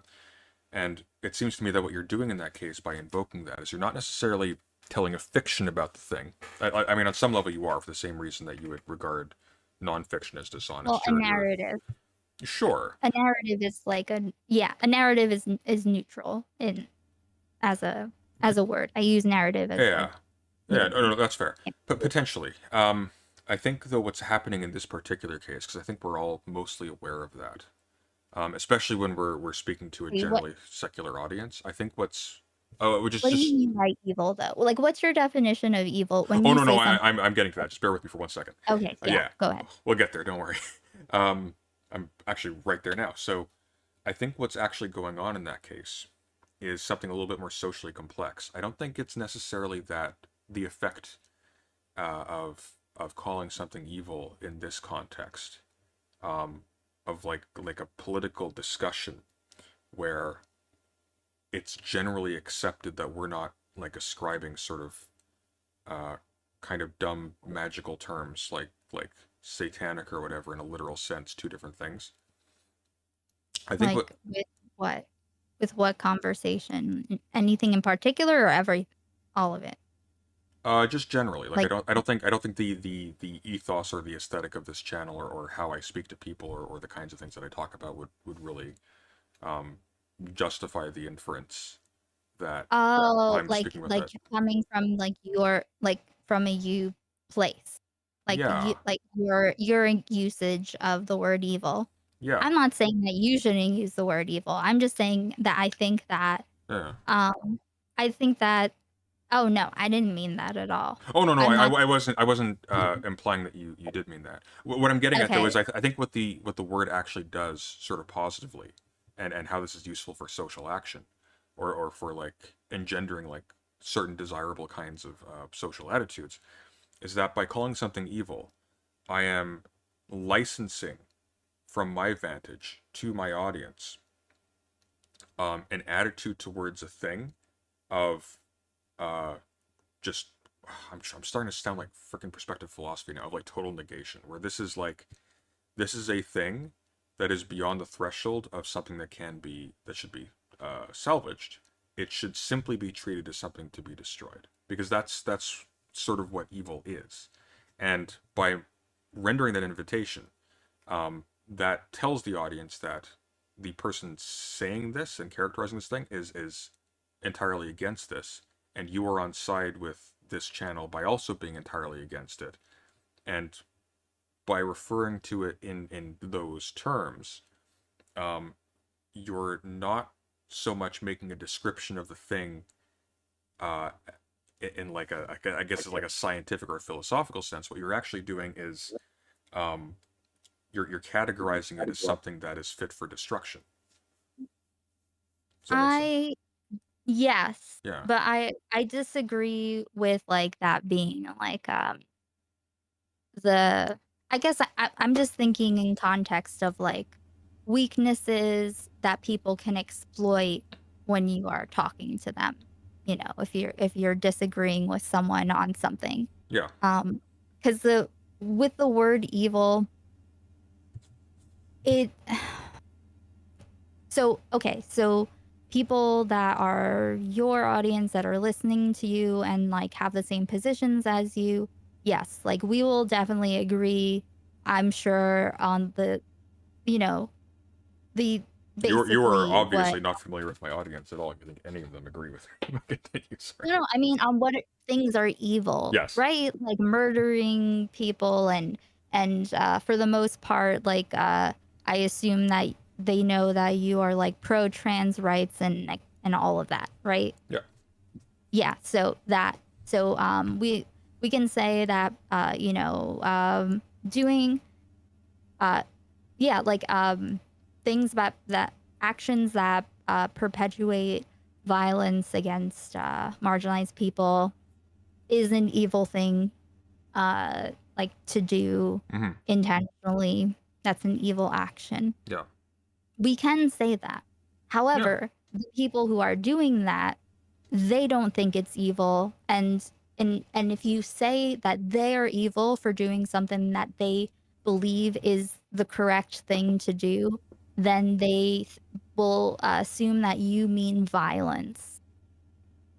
Like, that's a possibility. Obviously, not everyone, I but don't what think you are it's a possibility. I think it's actually kind of an upshot. Now, it doesn't necessarily mean like illegal violence or something of that sort, but I would have a much more I think general. people do think that, though. I think a lot of them do, definitely. Yeah. Like when something is evil, its destruction is only limited by the fact that you would be doing evil yourself to go as far as you would need to enact it. That's at the very least the Disney logic that people seem to abide by with this kind of thing. Wait, what's the Disney logic? Can you say that Oh, the Disney again? logic is like, no, you cannot kill Darth Vader, even though he's killed millions of children and will kill millions more, because then you'll Oh. be just as bad as him. Oh, like that's the yeah, morality, like I've got one. morality Yeah, exists it's like outside of Batman. people. It's like Batman. I've got one rule: I don't kill anybody. I just let people go who will kill other people. Because my of my God. yeah. Yes, also I'm a billionaire. Also, I catch people that are doing drugs. It's like it's really I have only millions of dollars and a giant company that's deeply intertwined with the infrastructure of the city I'm concerned about. What can I do with my resources to solve crime? I know, I'll beat people up individually on a one-to-one Yeah. basis at night because they're doing stuff to feed themselves because they're poor. Okay. That isn't like Batman is like kind of the villain, right? I feel like people are the more time goes on, the more it's gonna get awkward socially. But anyway, it is what it is. I mean, he's yeah. sort of okay when he's like fighting the mob specifically, if in conjunction with that he was doing a whole bunch of other things, but they never show that. That's never like a big focus. It's never like he's like reached the limits of his ability to have like some kind of humanitarian effect financially, and he's like, oh no, the mob's just stopping my money from reaching these poor people. I'm gonna go beat those guys up at night and stop the systemic issue.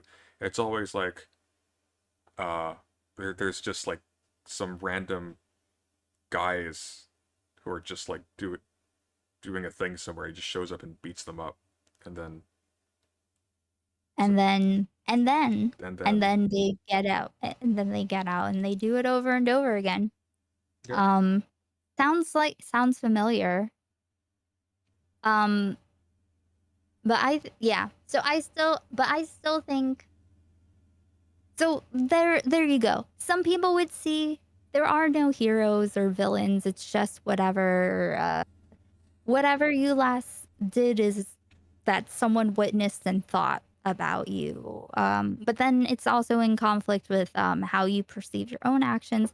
I think evil is just like too arbitrary to be useful in discussions of like moral. Well, I guess no. There's what other context would you I think use it's a limiting. if I think it's a limiting principle.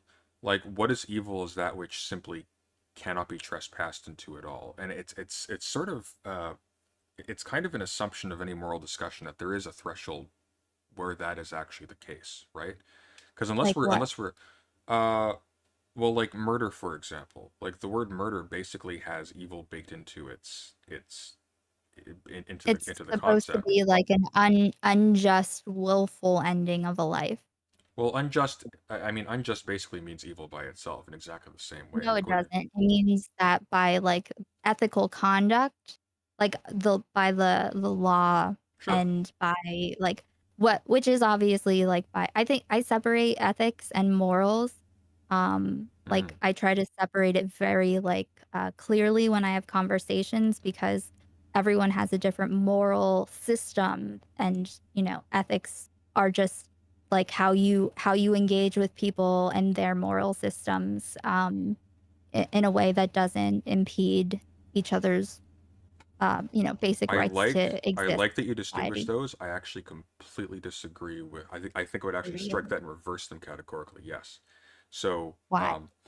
Because when in the actual like development of these concepts, like initially way back in the day, morals was just like a reference to to ethics. Unfortunately, perspective philosophy is actually historically correct on this point. Oh, Aristotle's so historically, I don't really think I don't know about history. I went oh to, like I said, I went to evangelical school. oh god. I think I did too at one point. But yeah, so Aristotle's ethics has nothing to do with action almost categorically. Like it sort of implies action, but what it's actually about is these are the conditions of society, these are the conditions of having a virtuous character. So things that you are, not things that you do.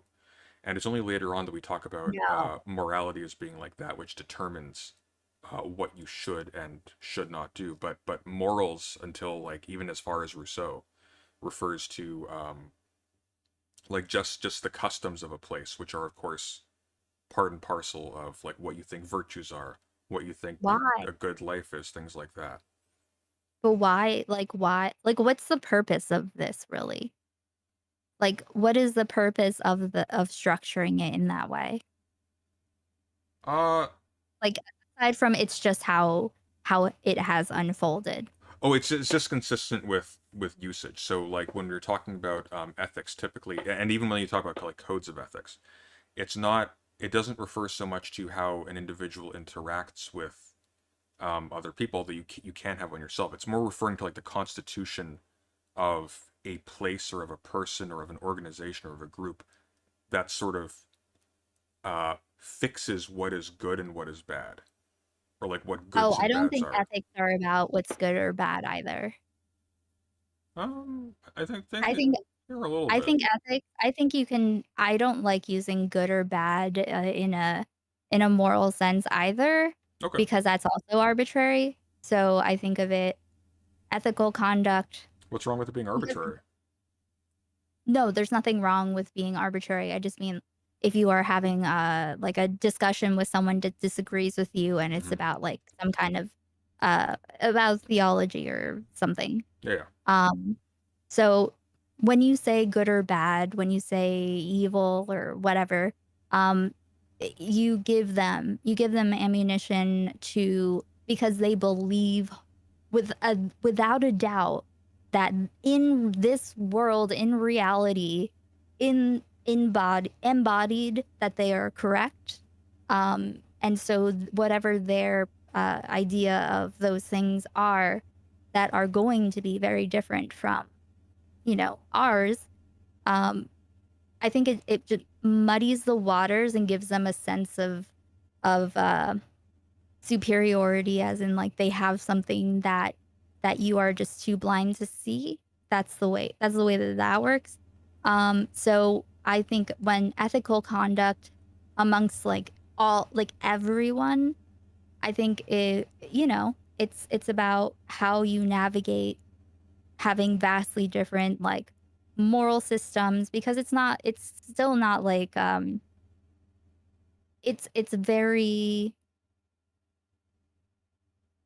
it's like there aren't really like hard lines like for every person that could have like the same uh basic system of morals, of what they think is like especially like just speaking from my experience, like born again Christianity, like straight from the book, like even though it makes no sense like that, but or in any way, but it's still like this is the truth, this is the capital T truth, and that's it, the end. So they are going to make arguments that aren't even going to like really address what you say. So I try to avoid these words so that way I can, like with CTV, I'm not trying to, I'm trying like I instead of saying like what's like Yeah, I see what right. you mean. So like in a philosophical discussion with someone who doesn't share your point of reference, it's like you're just kind of brute forcing your view of things to somebody who doesn't agree with your presumptions. So it's like you're not saying anything. Yeah. Yeah. I You're take your just point. Like I think I think the value then of it would be strictly internal, as like again like an orienting term or like a limiting term. So it's again like when this is it's a shorthand for what is agreed upon to be that which is fit for destruction, or that which must never be indulged in, or et cetera, et cetera. So it's like this is what is beyond the realm of acceptability. And that's But sort of what what it about means. the why comes first, though, right? What do you mean? The thing, like before the rule, or as who was it? Qualivia, as Qualivia said, ethics are guidelines and a practice. Like the reason they're the why before we have the what, the guidelines, right? The ethical guidelines. Does that make Can sense? you? It Or does am I? not. It does not. Can you restate that? Okay. Listen, I'm pretty stoned. So okay, maybe I should start over. This little maneuver is going Okay, to wait. cost us 50 years. Okay, go on. It's okay. Okay, wait. So what do you think? You disagree? What do you think that it is that I'm saying? And I'll tell you if I said it like Okay, sure. properly or Yeah. I think what you're saying is that you don't like using these sort of loaded normative terms that imply like a kind of fixity of good and bad removed from context in conversations with people where those things are precisely what is under scrutiny. Because right. yeah, that was actually, I don't know if that was actually a clear way to put that at all, but did that make sense? Yes. Okay. Like basically, it's like weakening yourself. It's like putting Yeah. yeah. So I'm It's like agreeing with you entirely. What I'm referring to is in a separate domain altogether. So that's when like you and me operating from potentially like radically different backgrounds are having a discussion about this kind of thing, and we don't agree on what's good or evil or whatnot. So like when I talk about this as a limiting principle, it's a limiting principle for me and for people who share like my view on something.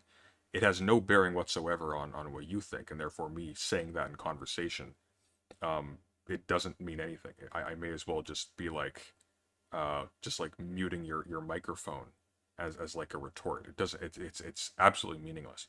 It's just a brute force gesture, really. But what if is I'm, wait, what's the brute force gesture? oh, just like limiting terms like good and evil and whatnot. Like this is good, Okay. this is bad, but it's like we don't agree on these. So, or we don't agree on the things that motivate you to characterize some things as good or bad. So like this is. I don't think we disagree about that, right? I don't think we generally do. I'm just using that as an example. Right. Okay. I'm just Yeah. making sure. Like, I don't know which things are like are me, or which things are just hypothetical. None of it's you. This is entirely Yeah. hypothetical. I'm just using us as examples of like two interlocutors. Okay. Cool. Yeah. Whereas if I'm talking to someone who I know does agree with those premises, wherein that makes sense, using that language sort of reminds of the importance and forcefulness of that, and it's sort of again like it's rallying. It doesn't add clarity, but it does add a kind of emotional and social focus, which is I think its value, and sometimes that's essential to motivating particular kinds of action that are also like essential to achieving things that you also think are good in a general sense of like just being desirable for you. Now, yeah, I think there's an additional factor here where it does get manipulative, and this is where it gets very gray. Of course, I'm like a Carl Schmittian, so everything's gray. But I think when you make those assertions, and if, as you say, that language is very, it can be very seductive, and it can even be kind of confusing, and sometimes people will like follow the emotionality of the language as opposed to sort of engaging. Yeah. Which is what its focusing power is. But somebody from outside your sphere might even respond positively to that, because maybe, and this happens all the time with like religious recruitment. People are annoyed by like just the general character of how people in their religious sect or whatever behave, so they move into one where that's not the case. A lot of people become Catholics or Orthodox because Protestant churches are just kind of gray and bland and cheap looking. Yeah. Well, same deal here. Sometimes like the language and the display of rhetorical force and boldness and whatever can itself cause people to identify with that sphere, even if they haven't been reasoned into it in the first place. And that can actually have positive political value and positive social value if it's being done under very felicitous circumstances where it's like to a good end, to to things that are actually like good, and All that. I realize I'm loading all of that into there as well that we were just saying was a bad idea. But you get the Well, point. I mean, like it's Yeah. the call. It's good for a call to action, right? Yeah. That's pretty much. That's pretty much. And Otherwise, it has to shame. die, and it has to die once the action is completed. Is the trick, which it Well, good luck doesn't with that. exactly. I mean, usually it does. Like, okay, if a lot of times, yes, it does end, but with a whimper and sadness, because even if something was achieved, it's like, oh, well, good job. See ya someday. You know what I mean? It's hard to maintain momentum and passion, and I think with or at least people. I don't know. I think people should be more encouraged, or just like have the like smaller, way smaller interpersonal scale kinds of effects. I think that we should have more positive focus on that, because everything is like, oh, the world is over, everything this like the things that the person that you were playing just now, whoever's on the screen. Hudson, which is the most hilarious name in the world. It yeah, it fits him though. I think it suits him, I think. But I think like the way that he was saying that like on the greatest this happy day, all these people died and so on, right? Yeah, And the animals, which makes me more upset. And I I feel that all the time, but like what does that have to do with anything? Like, yes, that's I mean, I'm not sure what the point was that he was getting towards that, because usually that's like a that's like a kind of like a nihilistic atheism route, like Oh, precisely. That's actually like, that's the point he's getting at there. So what he's doing in this part of the argument, right, and but I he's don't think that is I don't think that's necessary. I think that's a cop out. oh no. So what he's doing here is he's saying that even if you can identify, and this is what he's going to develop later on in the argument, even if you can identify like really like goods, things that you are perfectly willing to accept as unequivocally and unambiguously good, that's not enough to function as a counter argument against the point that, well, God allows, why would a good God allow evil in the world? So his strategy for making this point is like, well, look, like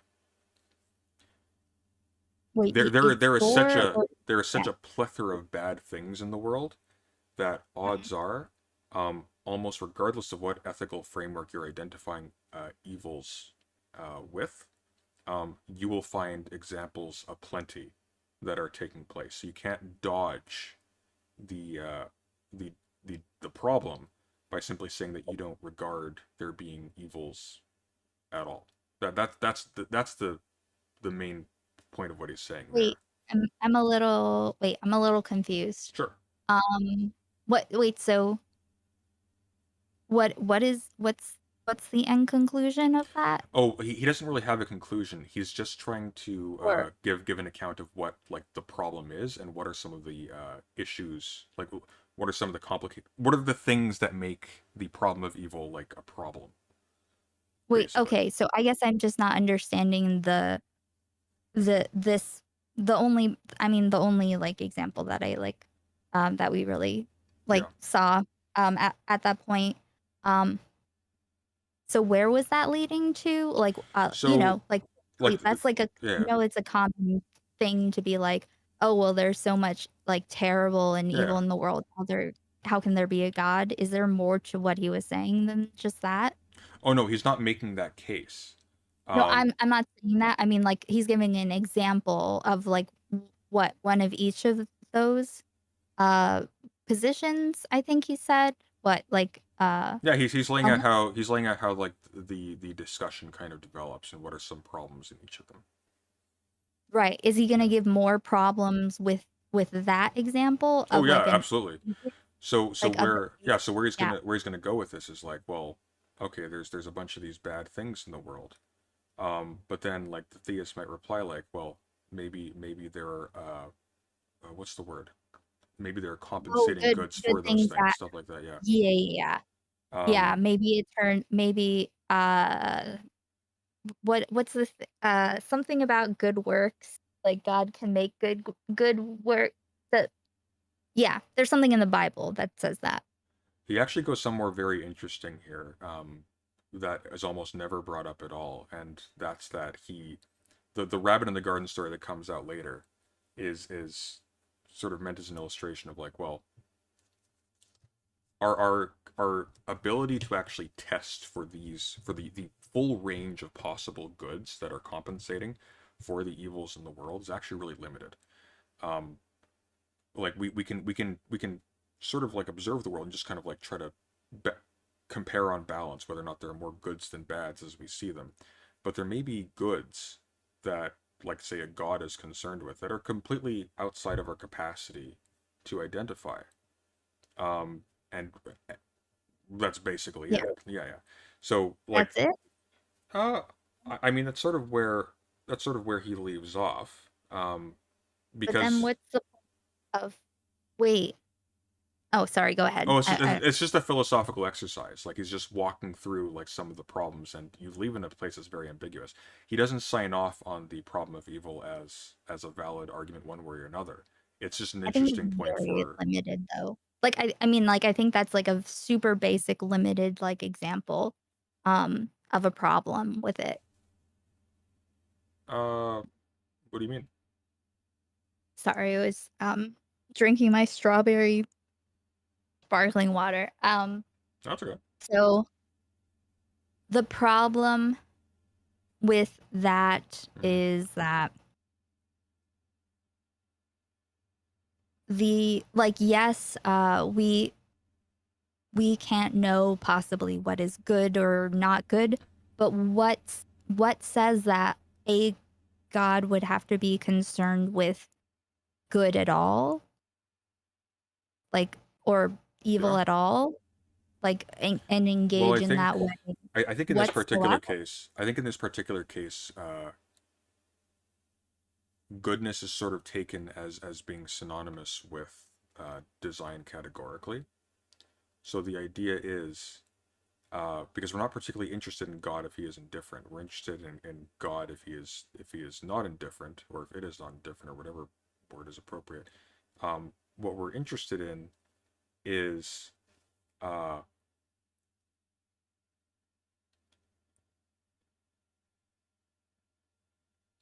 do we want to put this?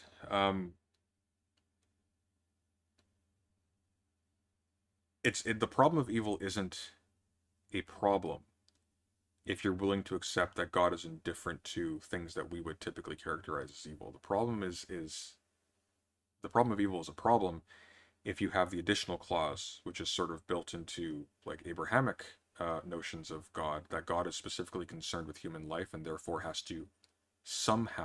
have to somehow justify how a being that is concerned with human life in some respect and cares about it, or cares about life in general, or cares about the world in general, allows like all of these bad things in it.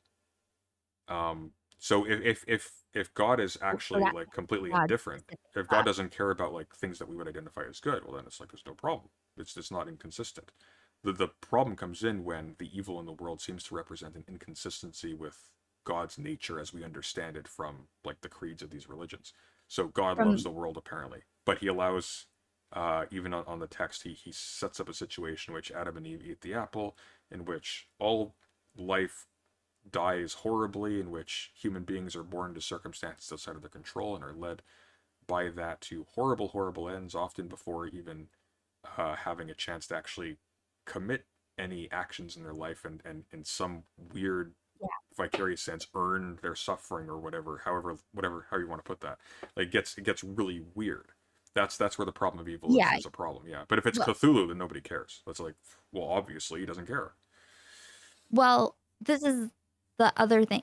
I mean, this is how I was able to move on from, the running and burying my head to not deal with like my God issues and my fear of like hell and all of that shit. It's like it wasn't that I found a way to not believe it. It's just like it's all of those things you said, I'm specifically morally opposed to the God that I grew up with. So it's like if this is all in reference to like the Abrahamic God, then you're I mean, there's really nothing like that, like the stuff that you said, like the evil in the world,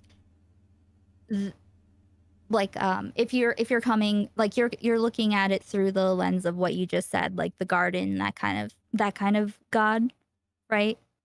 That's what we're talking about, Yeah, like yeah. through that lens. Yeah. Well, the So, rabbit in the garden is just an illustration of something else. It's not like the Garden of Eden or something. But yeah.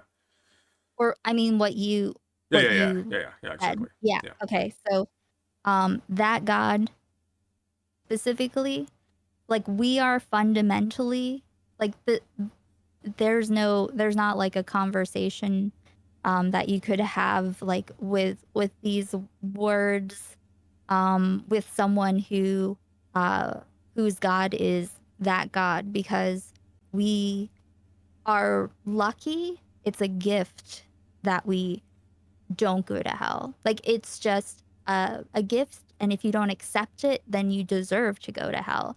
And everyone starts off born into sin, being a part of the world of the flesh. You don't.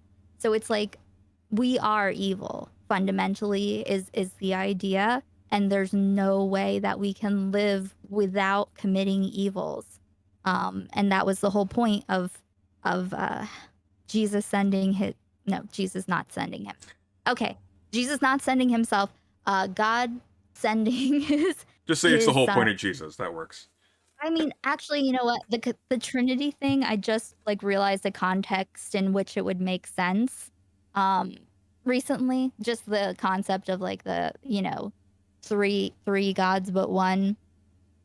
Well, I think it's generally understood as being like sort of three aspects of the same being. So you can kind of think of it as like, that Carl Sagan Flatland example where he's like you've got like you know what Flatland is, right? No. No? Mm-mm. Okay, so the idea behind Flatland is it's imagining like relationships between like things that exist along different dimensions from each other. Like some have fewer dimensions, some have more.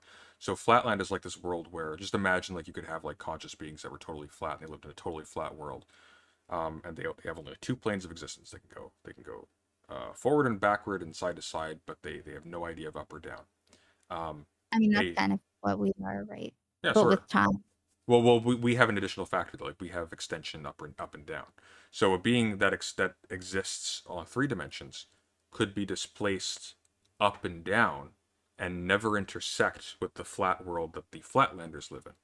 However, when it I disagree with this. I mean, I think that like the real difference would yes, those are added dimensions, but you could still access it if you can be completely flat, but like if your eyeballs were pointed upwards, you would see it. I think what the outside thing, what would make more sense is stepping outside of time. Like if all of time is happening at once and time behaves differently when depending on like where you are in space, what you're next to, that's the only way to have like being able to see all of time at once is something that is like I think that's the separation that we could imagine things, but I think we couldn't actually imagine experiencing everything all at once but the fact that everything is standing still and there's no more movement, it's like kind of also like a weird death. Echo, What? how stoned would you say you are right now? I'm really not that stoned. This is just the stuff that I think about. I'm not that stoned anymore. I didn't want to stop you. That was like, okay, but okay. So imagine that the flat people aren't psychic. So as They aren't psychic? yes, well, No, but what if they're faced up? no, because they're entirely flat. Like their senses can only detect things on like flat. Like they literally only exist on 2 dimensions. Like they're completely flat. They're not even an atom's width. It's impossible. You just imagine. Like they don't have the organ to think in up and down or to see in up and down. Just their entire Like world is paper flat. dolls?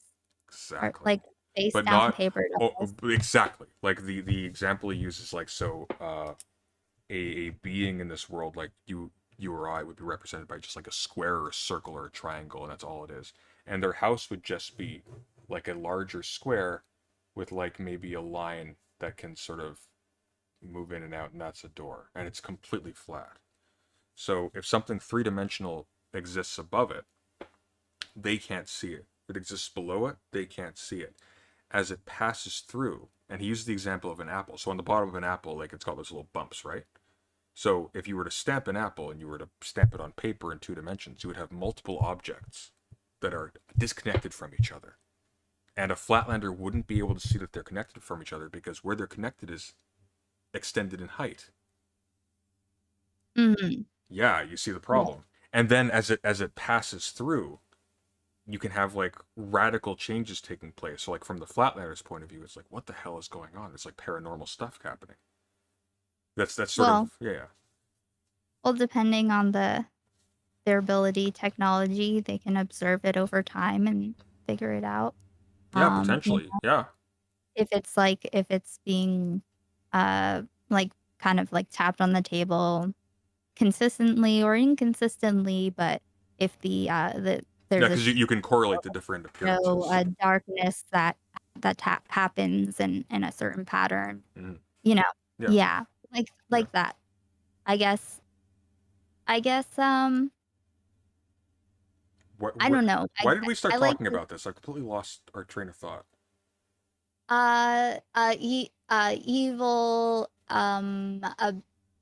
subjectiveness. Oh, you're not like so like born again Christians, evangelicals, so on. Like I said, if you are engaging in a debate, or if you're arguing a case for something that involves that, I think that invoking evil, it, like, you know what? I don't think that it's. I just think that it gives you a little bit of a weak point in some situations that I happen to. I guess I just.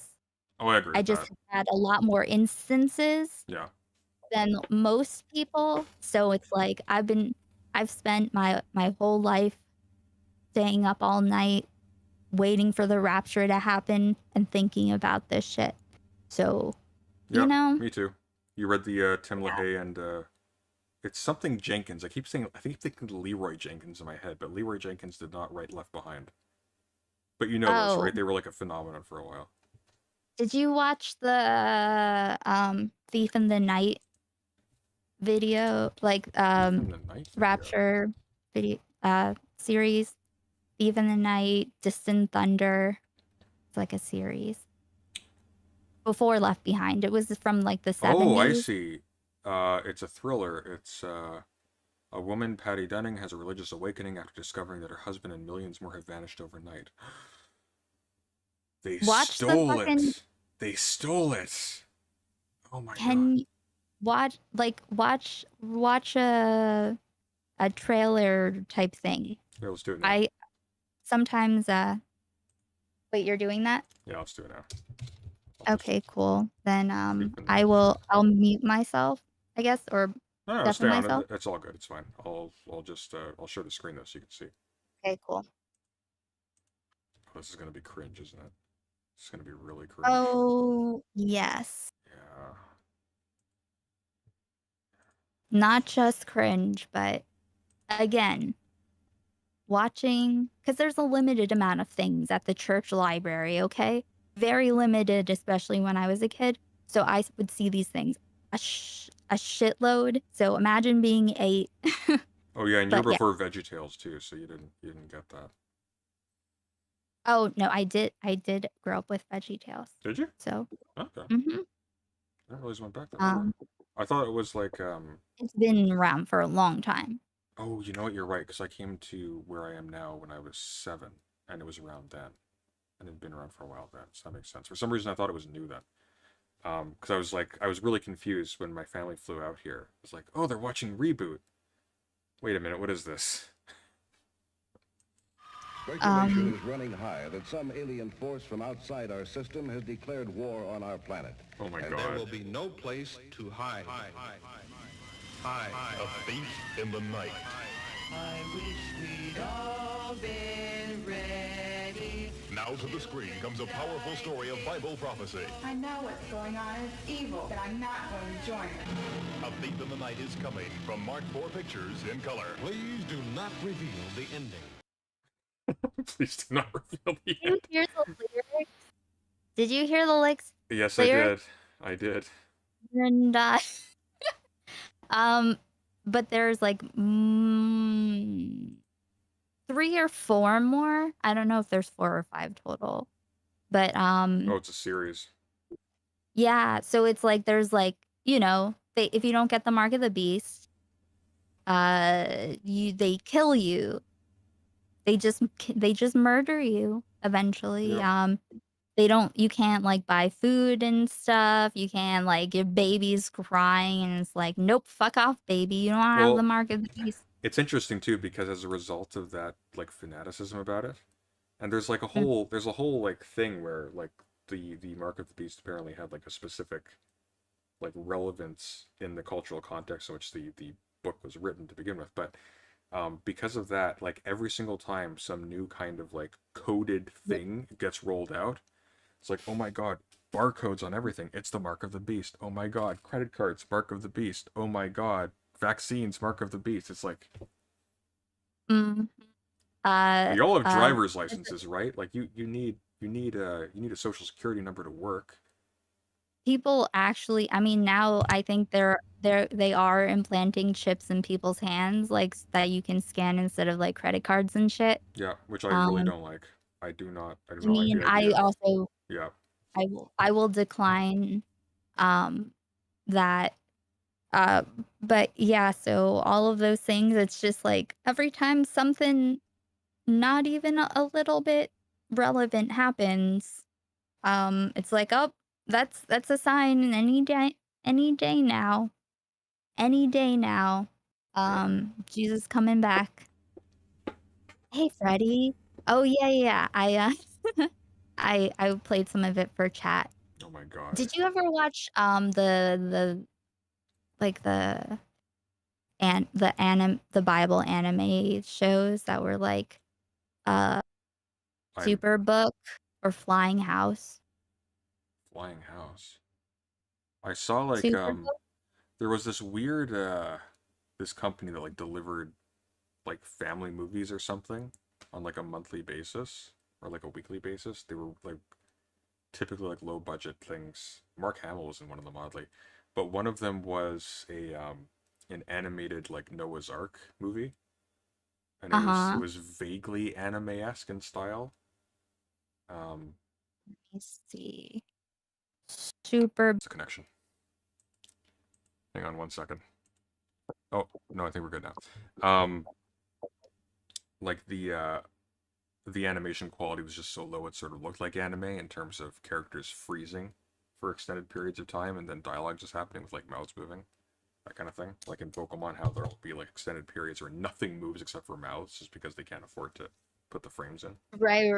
Yeah. Wait, here. Okay, listen.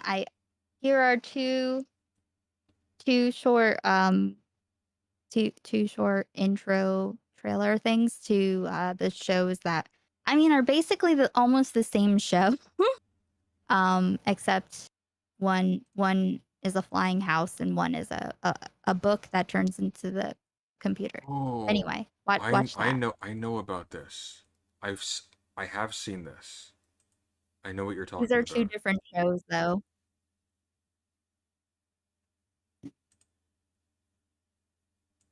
But they're both Superbook though, right? No. No. The second one is the flying house. Okay. So it's like, so the Superbook one, you go in the book and you go to the Bible stories, and then the flying house one, which also has a robot, you fly, the house flies into the Bible pass. Okay, let's see this thing. Are you gonna screen share? Oh, sure. Sorry, I should probably do that. Thank you. I just realized the reason why I'm hearing echoes on your end constantly is because you rely on watching the stream on a separate window to see what they're doing. Hmm? Here we go. And everyone were having lots of fun. Superbook fell off a shelf. Look what they've done. When it hit the computer, I'll just also mute myself in case. Superbook got programmed in. Now it's computerized. Now it's computerized. Okay, somebody wrote this. Somebody was paid to write this.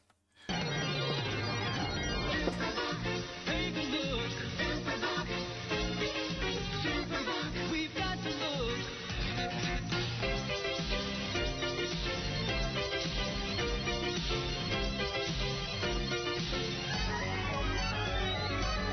Let's see if QWERTY has a verse for us. Suffer not a witch to live. This is the second season.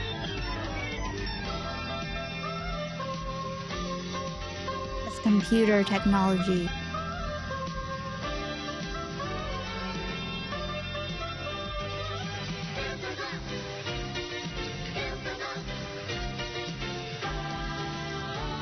There is a book that we all know. It's called Superbook. It shows us all the places that we want to go and look.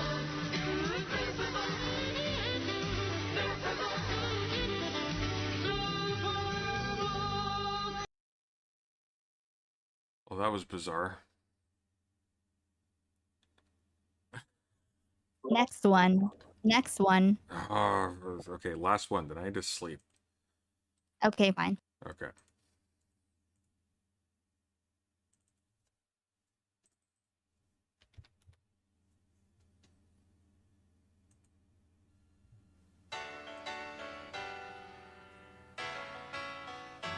Aren't these the same characters? No, they're not. Oh my god. They look like it.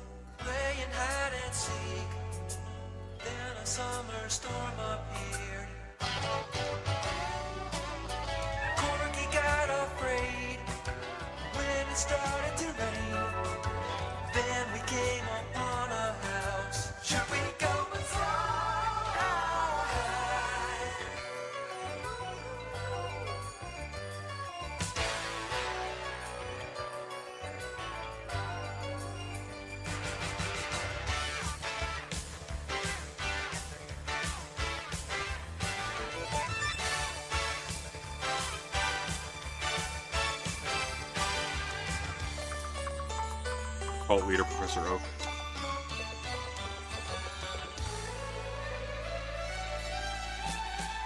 Come on and go with us. Lord, who knows where? It's so fun to fly through time in the flying house.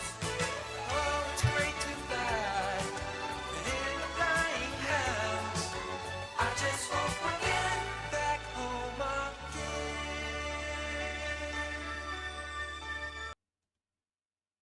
Oh, that did exactly describe the contents of the show by the looks of it. Yep. Exactly.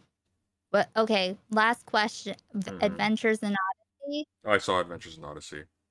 Okay, that's Whitaker is like the weird Christian evangelical Picard. yeah. That's actually Adventures in Odyssey is one of the reasons why I have had traumatic